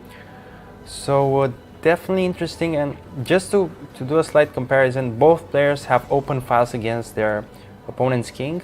Black has the c file, white has the g file, but it feels like the action on the g file is more intense because the threat of checkmate is on the board, while on the c file I can go king b1 and sort of run away from the danger. And only 25 minutes left for the player with the black pieces.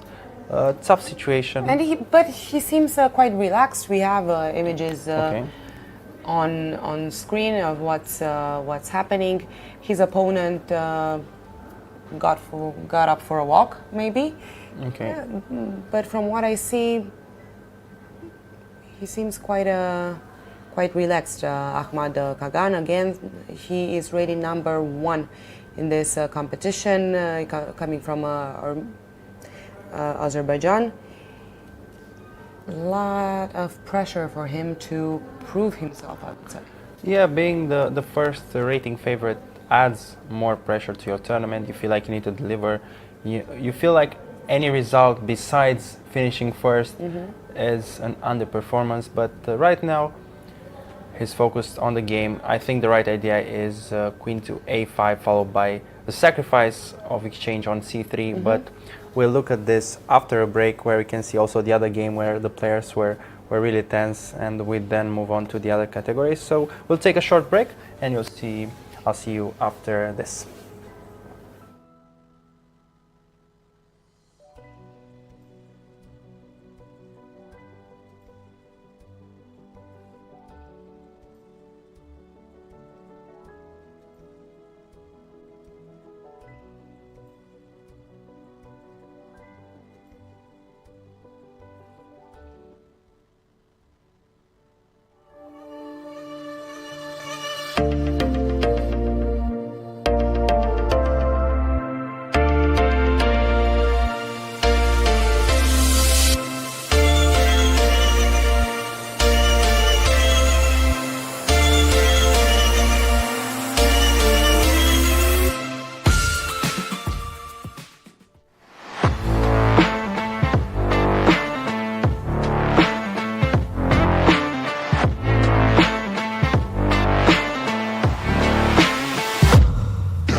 Hi everyone, we're back here from Mamaia European Youth Chess Championship. It's day 4, round 4, and we have a lot of interesting games still for you. We are now moving on to still Open 12. We have a very interesting game between Andrei Kostaki and Eliza Kin. Yeah, I had to mention this game because I'm part of Team Kostaki. We spent another 2 hours today for preparation, and let's see if this paid off. I want to see how emotional this is going to get for you, especially because we have live images from the game as well. So let's see how Andrei is doing. Yeah, it started off as a Marozi, and of course we didn't guess the opening, but he's doing well against the Marozi. Yeah, it's 0 out of 3. He's also part of Team Dodoi, so you're very good at guessing. This is something that we can establish. But nice opening, h4. I mean, good plan, that's what I wanted to say. Takes h5, this is his style, and black was forced to trade the queens, and yeah, I think I was looking at the position. This is the game. Andrei is playing with the white pieces. Of course, he's nervous. He's not been playing chess for that long. I think he's experienced around 2 years, but he's always eager to find the best move. And yeah, we switched to this endgame. It's a rook endgame. And yeah, because you know him quite well. I know him well. Yeah. We have images on screen right now. Andrei, he's playing. What can you tell us? He's not that comfortable with endgames. He's the same player who asked us, his coaches, to find openings where the queens will be forever on the board. But he feels that like the position is better because you have this majority on the queen side, and you can grab some pawns, b4, b7. So he's definitely confident, but he's also nervous. He feels like he's winning. So every time he's closer to a winning position, he's getting nervous. And his opponent is silently offering a draw, because he can go rook e2 and then position will repeat. So I'm curious to see. What do you think Andrei will do in this position? I hope he doesn't repeat, but at the same time I understand if he's choosing to repeat the moves. He's not the rating favorite here, and his opponent is pretty established player for his age category. But if we're counting the pawns, white is a pawn up. So definitely not a good decision to just go for the draw. There's still some hope in the position. I would trade a pair of rooks and just go rook b6 and try to get this b4 pawn, and probably these pawns on the queen side 3 against 1 is just crushing. So it was good to say virtually hello to Andrei, and I hope he's doing well. A bit disappointment, of course, but he's calculating so much for his age that maybe some lines are not comfortable in his calculations, but overall I think the position is better, and his opponent looks more clueless, I would say. He's trying to figure out what's Andrei's body language. It's interesting that this age category has a lot of these psychological things. They're spending a lot of time looking at their opponent, trying to guess what's inside their opponent's head. So definitely an aspect that we missed these last days when we didn't have these images. So a lot of nerves. I can feel the nerves as well because. Are you nervous? Yeah, I'm nervous at because. the images? Of course, he's such a talented player, and he only needs a few good results. So his confidence is up, and we know his value. We know how much he works at home and at trainings, and yeah, it's just a couple of results that he will get back into his full form. I don't think the opponent is very confident. It's very interesting to me that he's not calculating that much. It's his time to move, and yet he's looking a lot at either Andrei or the other board. Why do you think that is? Feels like he's zoning out because the position is not a result of his favorite opening preparation. Usually in this type of structures you don't want to end up in this kind of endgame. So he knows things didn't go that well, and it's probably about his resilience. He's not so used to save bad positions because oftentimes juniors are used to just converting advantages, but when it comes to defending, their resilience is lacking a bit, their tenacity. And maybe he's struggling a bit with this aspect of the game. Actually, Gabi was mentioning there's a training session by GM Sokolov these days, and he was teaching the coaches that one of the biggest attribute that a kid can have is tenacity and this resilience thing. When you're losing, to turn the games around. And he said that this is the #1 quality. And Andrei definitely has that. Whenever he's in trouble, he's trying to come up with creative tactics to jump back into the game. And yeah. I'm very curious how the game is going to progress. Definitely we're going to follow along, especially because you're also so emotionally invested. And yeah, I think we can see on his face that the nerves are up. Yeah, it's surprising. I wasn't expecting so many nerves from all the players here. I was expecting some of them to be more relaxed, but the stakes are so high. Maybe we tend to forget this is an European Youth Chess Championship. This kind of tournament happens once a year, so it's one sign that you have this opportunity every year. You work all year for this tournament, and you need they're to so important and so hard, I would say. All of us who've been to a European or a World Championship, I think we've been through that. And some of the So a silent draw offer? a silent draw offer. Yeah, because with repeating moves, and Andrei. I was expecting that. Andrei made a face like, I don't want to do this draw.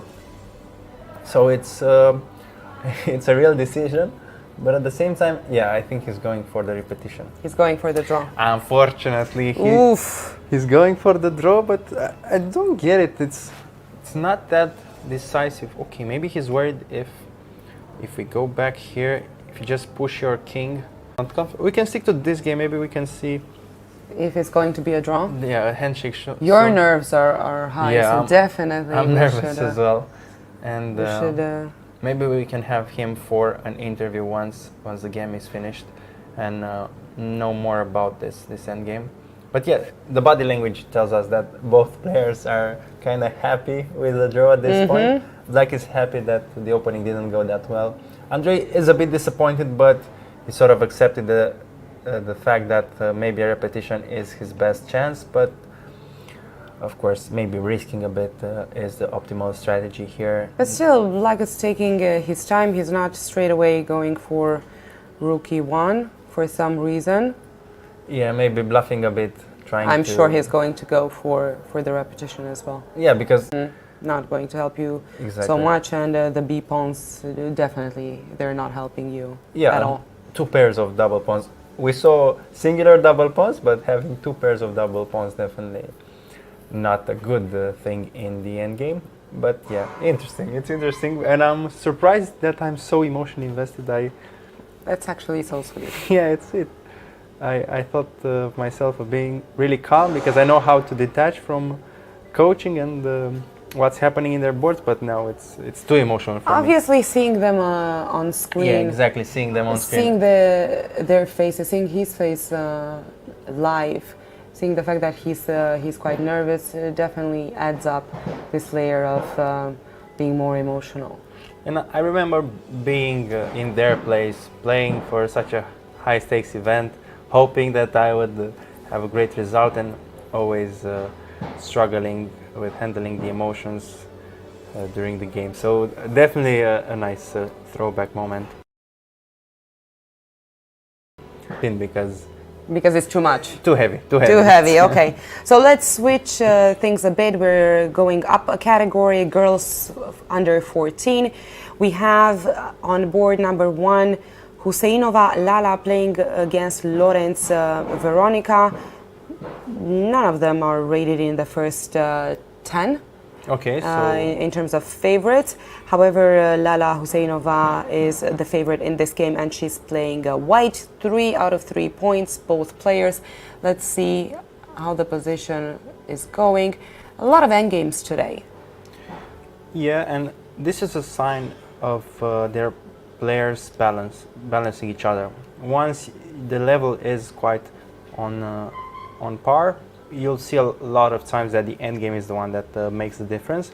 And here in this position we have the bishop pair for white, bishop and a knight for black. The pawns are equal at the moment, and black is offering this pawn trade with e6, and you probably have to trade if you defend this pawn with bishop c4. You're just gonna lose your light square bishop to a trade for the knight, and you don't really want to do that. And the alternative would be to just go bishop d2 and attack this a5 pawn.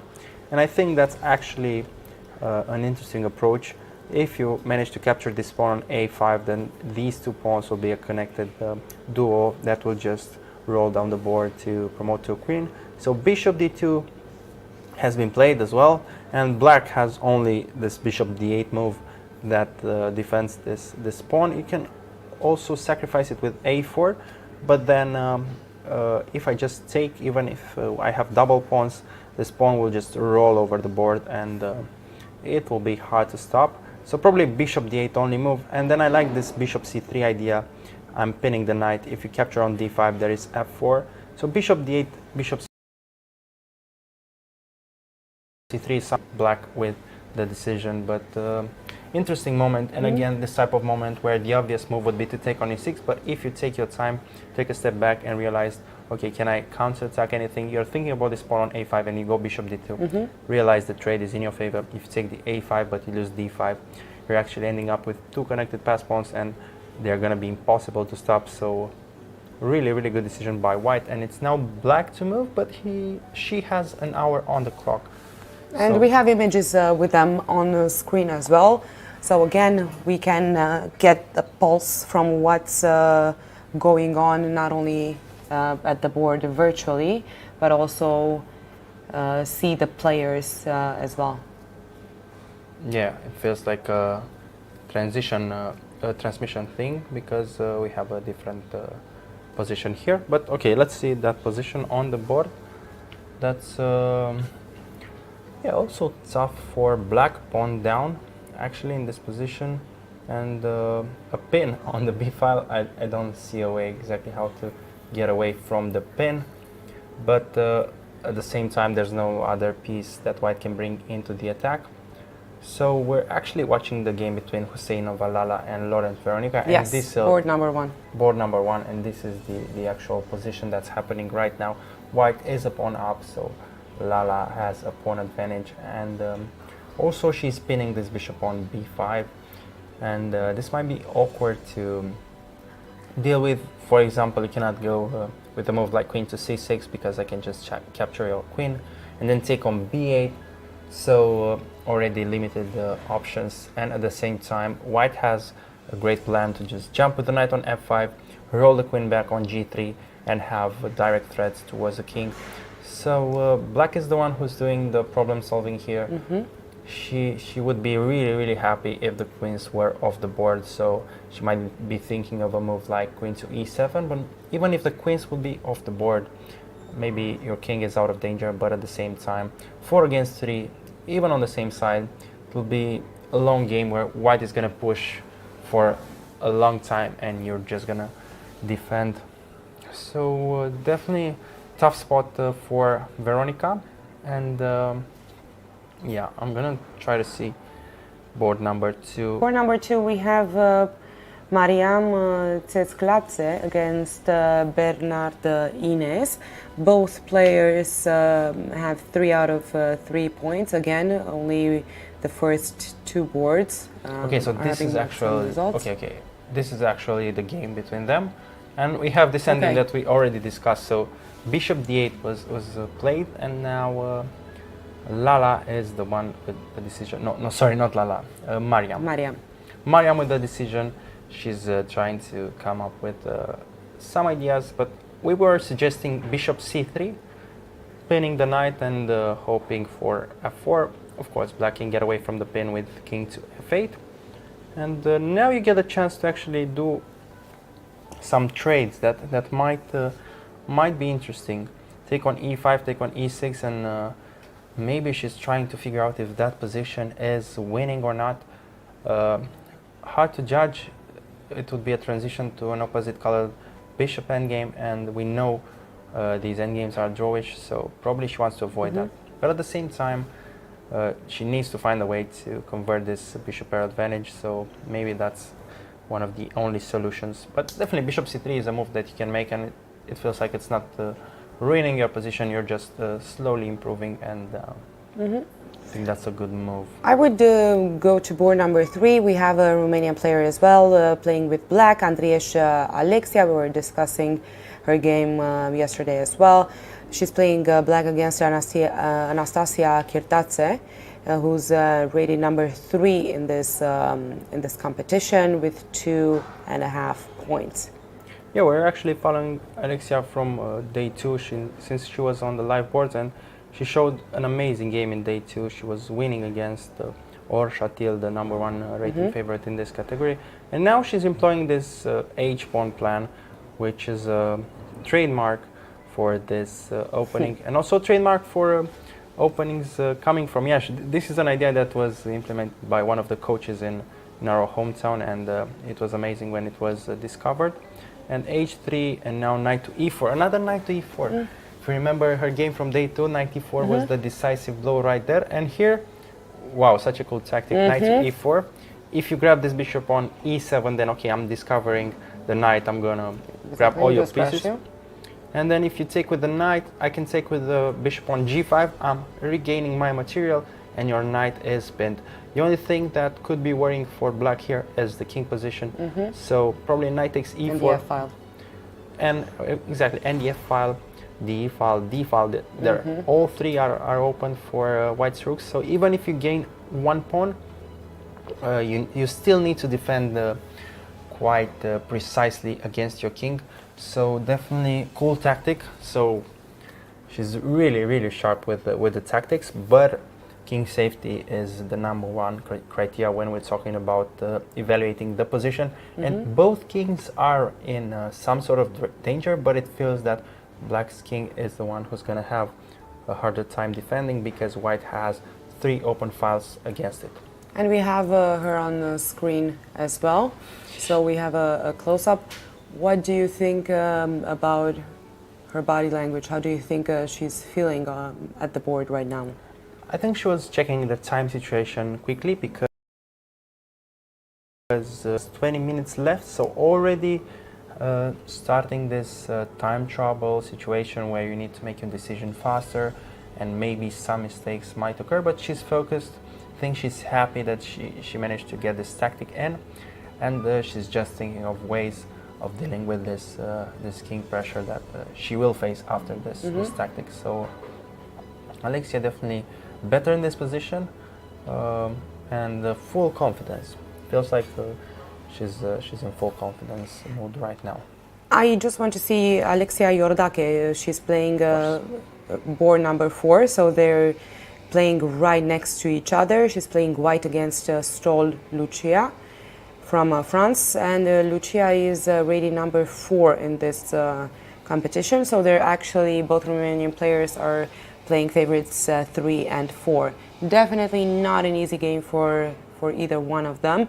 Right now we saw on screen Alexia, and we now are looking at Lucia Stoll from France. What can you tell us about their position? Yes, so the first thing that we notice is that black has only 11 minutes left. So this happening at move 23 is a sign that the position is tough. And more concretely, white is attacking this bishop on e5, and along the 5th rank there is also this b5 pawn. So if you roll your bishop back, I can capture on b5. And I think this position is close to hopeless for black.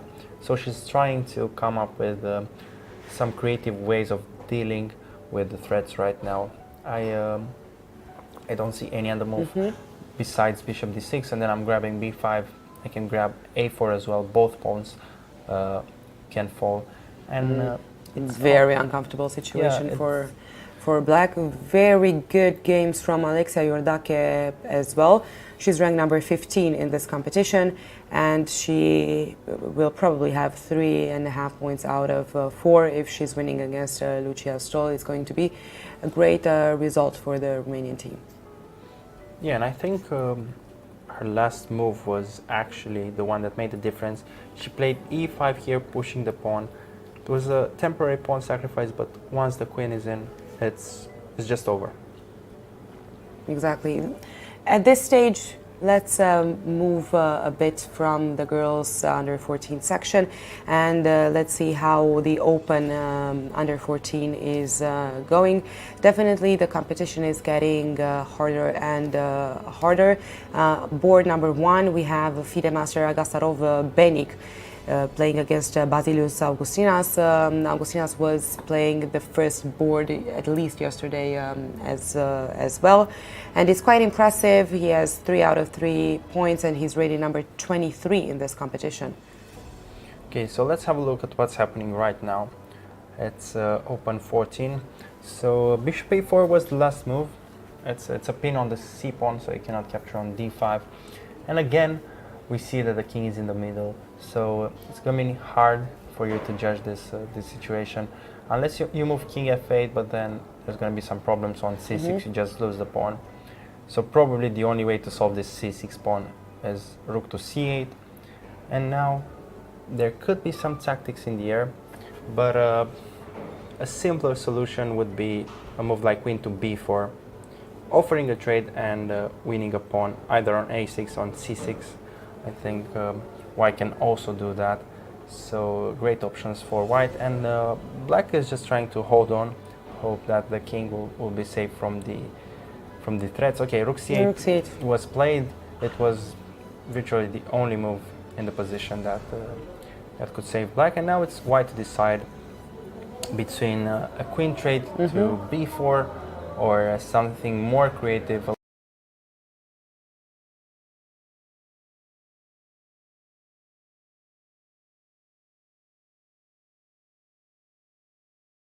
Move with the queen, and like you either queen go b4. queen to b4 or queen to e2 to hit this rook on h5. So definitely an interesting spot for white as well, but it feels like he is on the better side of this position, so probably easier. It's definitely very uncomfortable, I would say, for black at this stage still, but we might see some surprises. Yeah, the thing is, even after a move like queen b4, yeah, you're losing a pawn because you have to make the trade, but at least you're getting an endgame. So getting an endgame in this spot is a slight improvement for black's position, and then you can build it up from there. You can start playing for f5. You still have good pawns in the center, so it's far from over, but you lose a pawn. You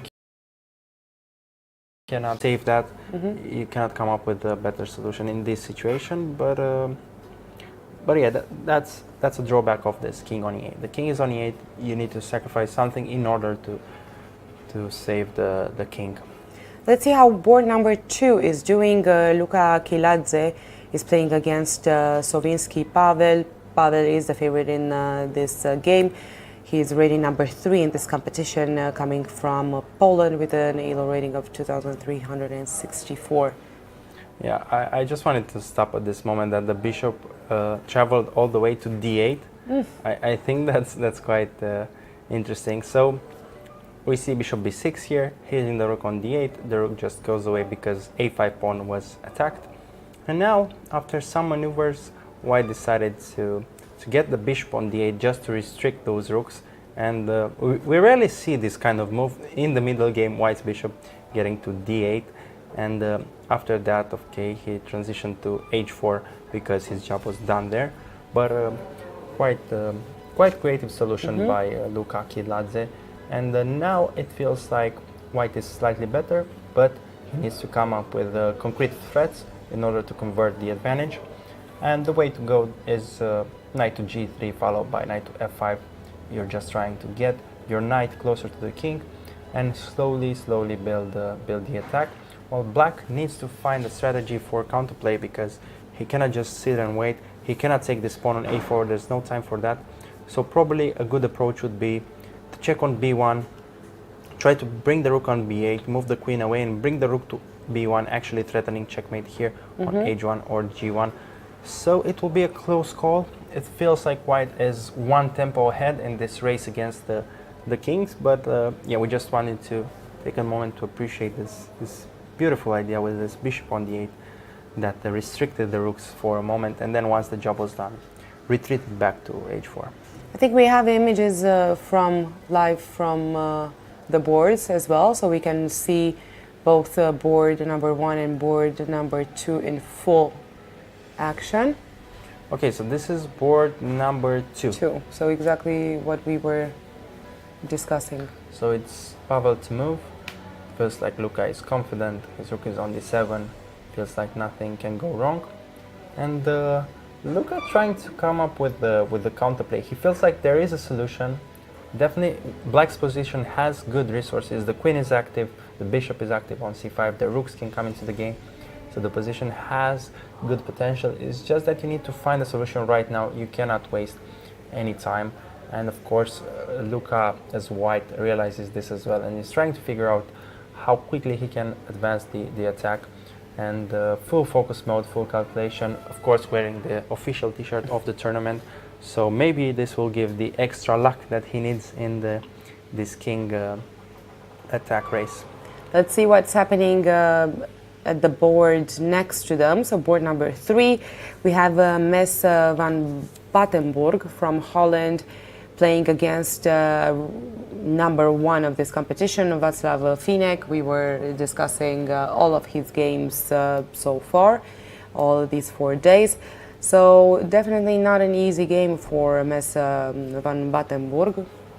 How is the position? position? Okay, so queen to f4 was the last move, and feels like Václav is in slight trouble. It feels like a double attack, attacking the c4 knight and the c7 pawn, but the knight can draw back to d6, protecting. But if we're focusing on a more aggressive approach, there's also bishop to d3, taking advantage of this spin and the fact that the king hasn't castled yet. So you need to figure all this out. You want to take advantage of this exact moment where the king hasn't castled, and there are many good solutions now that we look at it. There's also this idea of knight to e5, threatening knight d3, which is a fork to the king and the queen. So Václav has resources, and the material calm is in his favor. He's a pawn up. He's got double pawns on c7 and c5, but they can be traded with a move like c6, so it would be transitioning to a clear pawn up situation. So he's doing fine, and a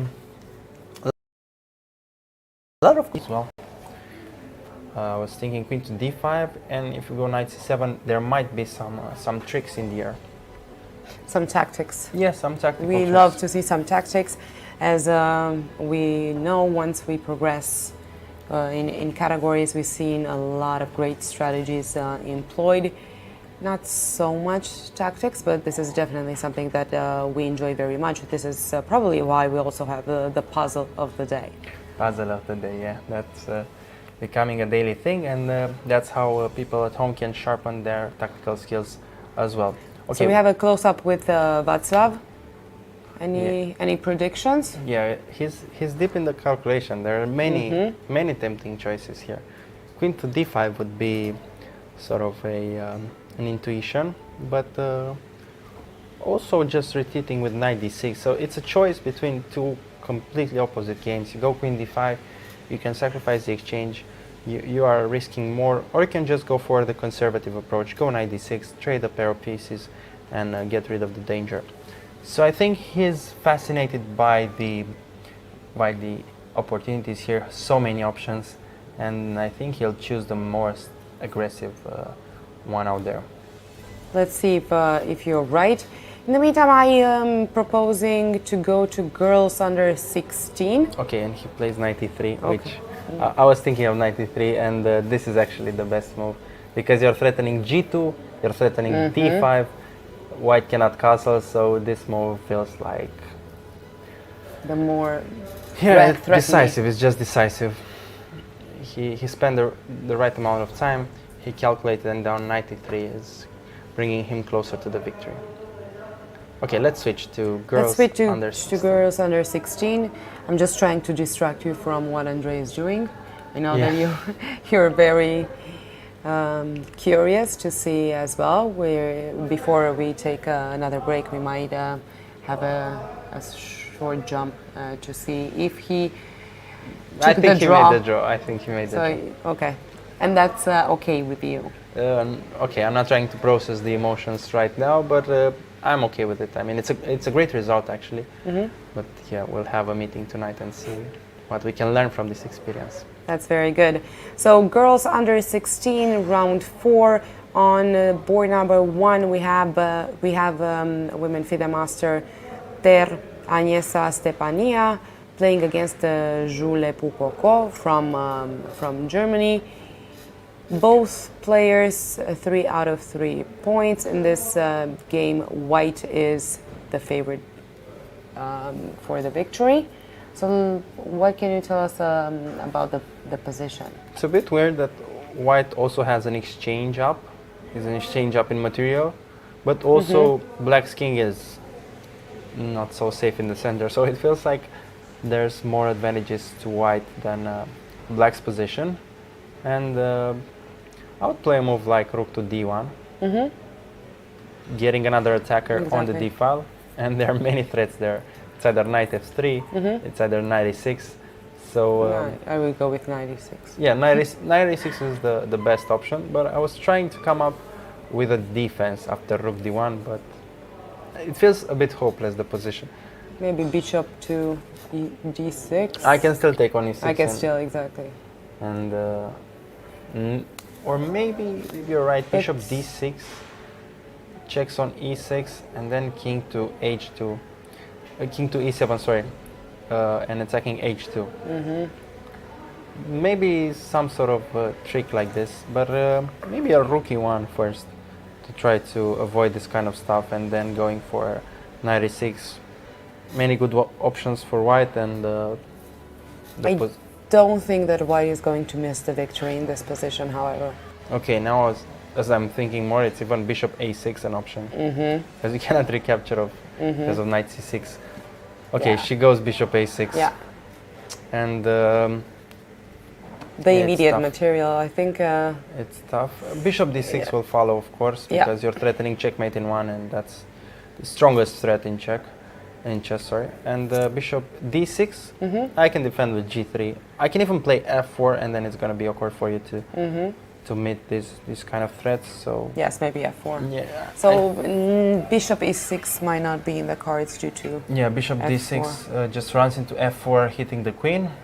So unfortunately, for Zeus fans, it feels a bit hopeless. But let me roll back just a bit to see what happened before that. How did we end up like this? That's a very good question.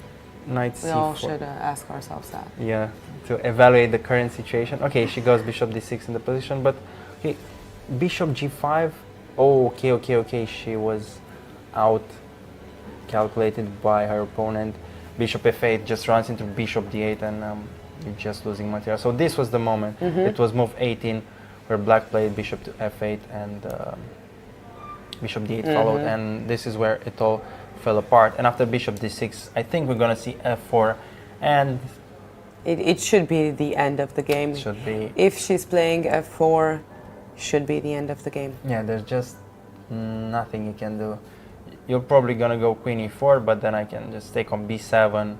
I go Knight C6, and it's c'est la vie, as they say. C'est la guerre. Yeah, Let's see unfortunately, if I she's think going for she played really well, Zhu, in this tournament so far. So far, yes. But this position is just not giving her the chance to showcase her chess skills, because there are not any options. There is just limited amount of options here for Black, and the position is just, Might be the last move. yeah, I think F4 and resignation is the most likely outcome. Would you resign in this position if? Yeah. I like to resign, even if it sounds weird, but I like to give Same my here. opponent credit and respect the fact, okay, she's just meeting F4 right now. She's realizing the situation. You can see from the body language that she was maybe not expecting F4, but realizing the gravity of the situation, and it's just gonna be, She might resign. yeah, it's just There's handshake nothing time. more to- And great game by Agnieszka as well. We need to give her credit. She had the game under control. Very good game. She's playing first boards from the beginning of of the competition. She's going out for a walk. She's a bit uncomfortable in front of the camera. A bit too much. We need to give the players some privacy as well, but we're also interested in their expressions, how they're feeling, their emotions, and so on. So let's move to board number 2. Tashikinova Sofia playing against Manco Maria. Actually, we have images. Yeah, let's go to board number 2. That's better. We're having images from board 4, but we can go back later. So board 2, it's Sofia against Maria, and yeah, pawn to a5 was the last move. And yeah, it's so many different positions. We're talking a lot about king safety today, but in this structure, the kings are safe. So we need to judge some strategy here. But you know, I love tactics, and that's what I wanted to say. I can see knight b5 as well. Immediately jumping into d6. This pawn is pinned, so probably I would just go for this knight b5, knight d6. I'm improving the knight. I'm doing a bunch of trades, and my long-term strategy would be to keep your bishop on g7, hitting your own pawns, and hopefully I can win an endgame. But knight b5, knight d6, even if involves the tactics, so it's tempting in itself, but also has good strategic value. You trade this knight on f7 that was defending g5, and now this g5 pawn is left undefended. So knight b5, knight d6 is still definitely a playable position. So it's unlike what's happening on board number 1. I'm still curious if Zhu is going to resign. Yeah, she's still thinking. I mean, she had around 30 minutes, so maybe she comes up with a solution, even if it seemed close to impossible. But I would be rooting for that, because I cannot see a way out of her position or of her situation. Let's see how board number 3 is doing. We have Greta Kapolkova playing against Blinova Narmin. Narmin is the favorite in this game, playing with the black pieces. So, how are they doing? Okay, so equal pawns. We have a rook on e3, we have the bishop on g7 and the knight on b6. It feels like white is a bit stuck on the king side. Black's queen on a8 is doing a great job along the diagonal, but also on the a file. So we can clearly see that black's development is better. The pieces are more active. We have a bishop against the knight, so black is the one who's favorite right now. Unless there are any knight jumps, things like knight to g5, maybe queen f2 followed by knight g5. Some tricks, some tactics with the knights that might harm your king as well. Unless there's no such thing as a knight tactic, then the game was just clearly better for black. It is at this stage, at least. Yeah, probably queen f2 is the move here, because the f file is still important. There are tricks, there are checkmate ideas along this file, so you want to keep an eye on this file as well. But also getting away from this diagonal, you don't really want to trade queens in this position as white, so getting away from this diagonal is a good idea. And probably queen f2 and queen e8 might be what's queen f2, next. queen e8 is normal stuff. And after queen e8, I would just go for knight to h4, trying to come. Oh, sorry, knight g5. Knight g5 actually, and trying to come up with some creative ways of dealing with the threats. Okay, let's move again, if you're okay with that. Of course. And let's see what the Open 16 is giving us. Because we have some very interesting games, I might add. Diego Macias. Yes, Pino. Again playing board number 1. Again, Dehtiarov Roman.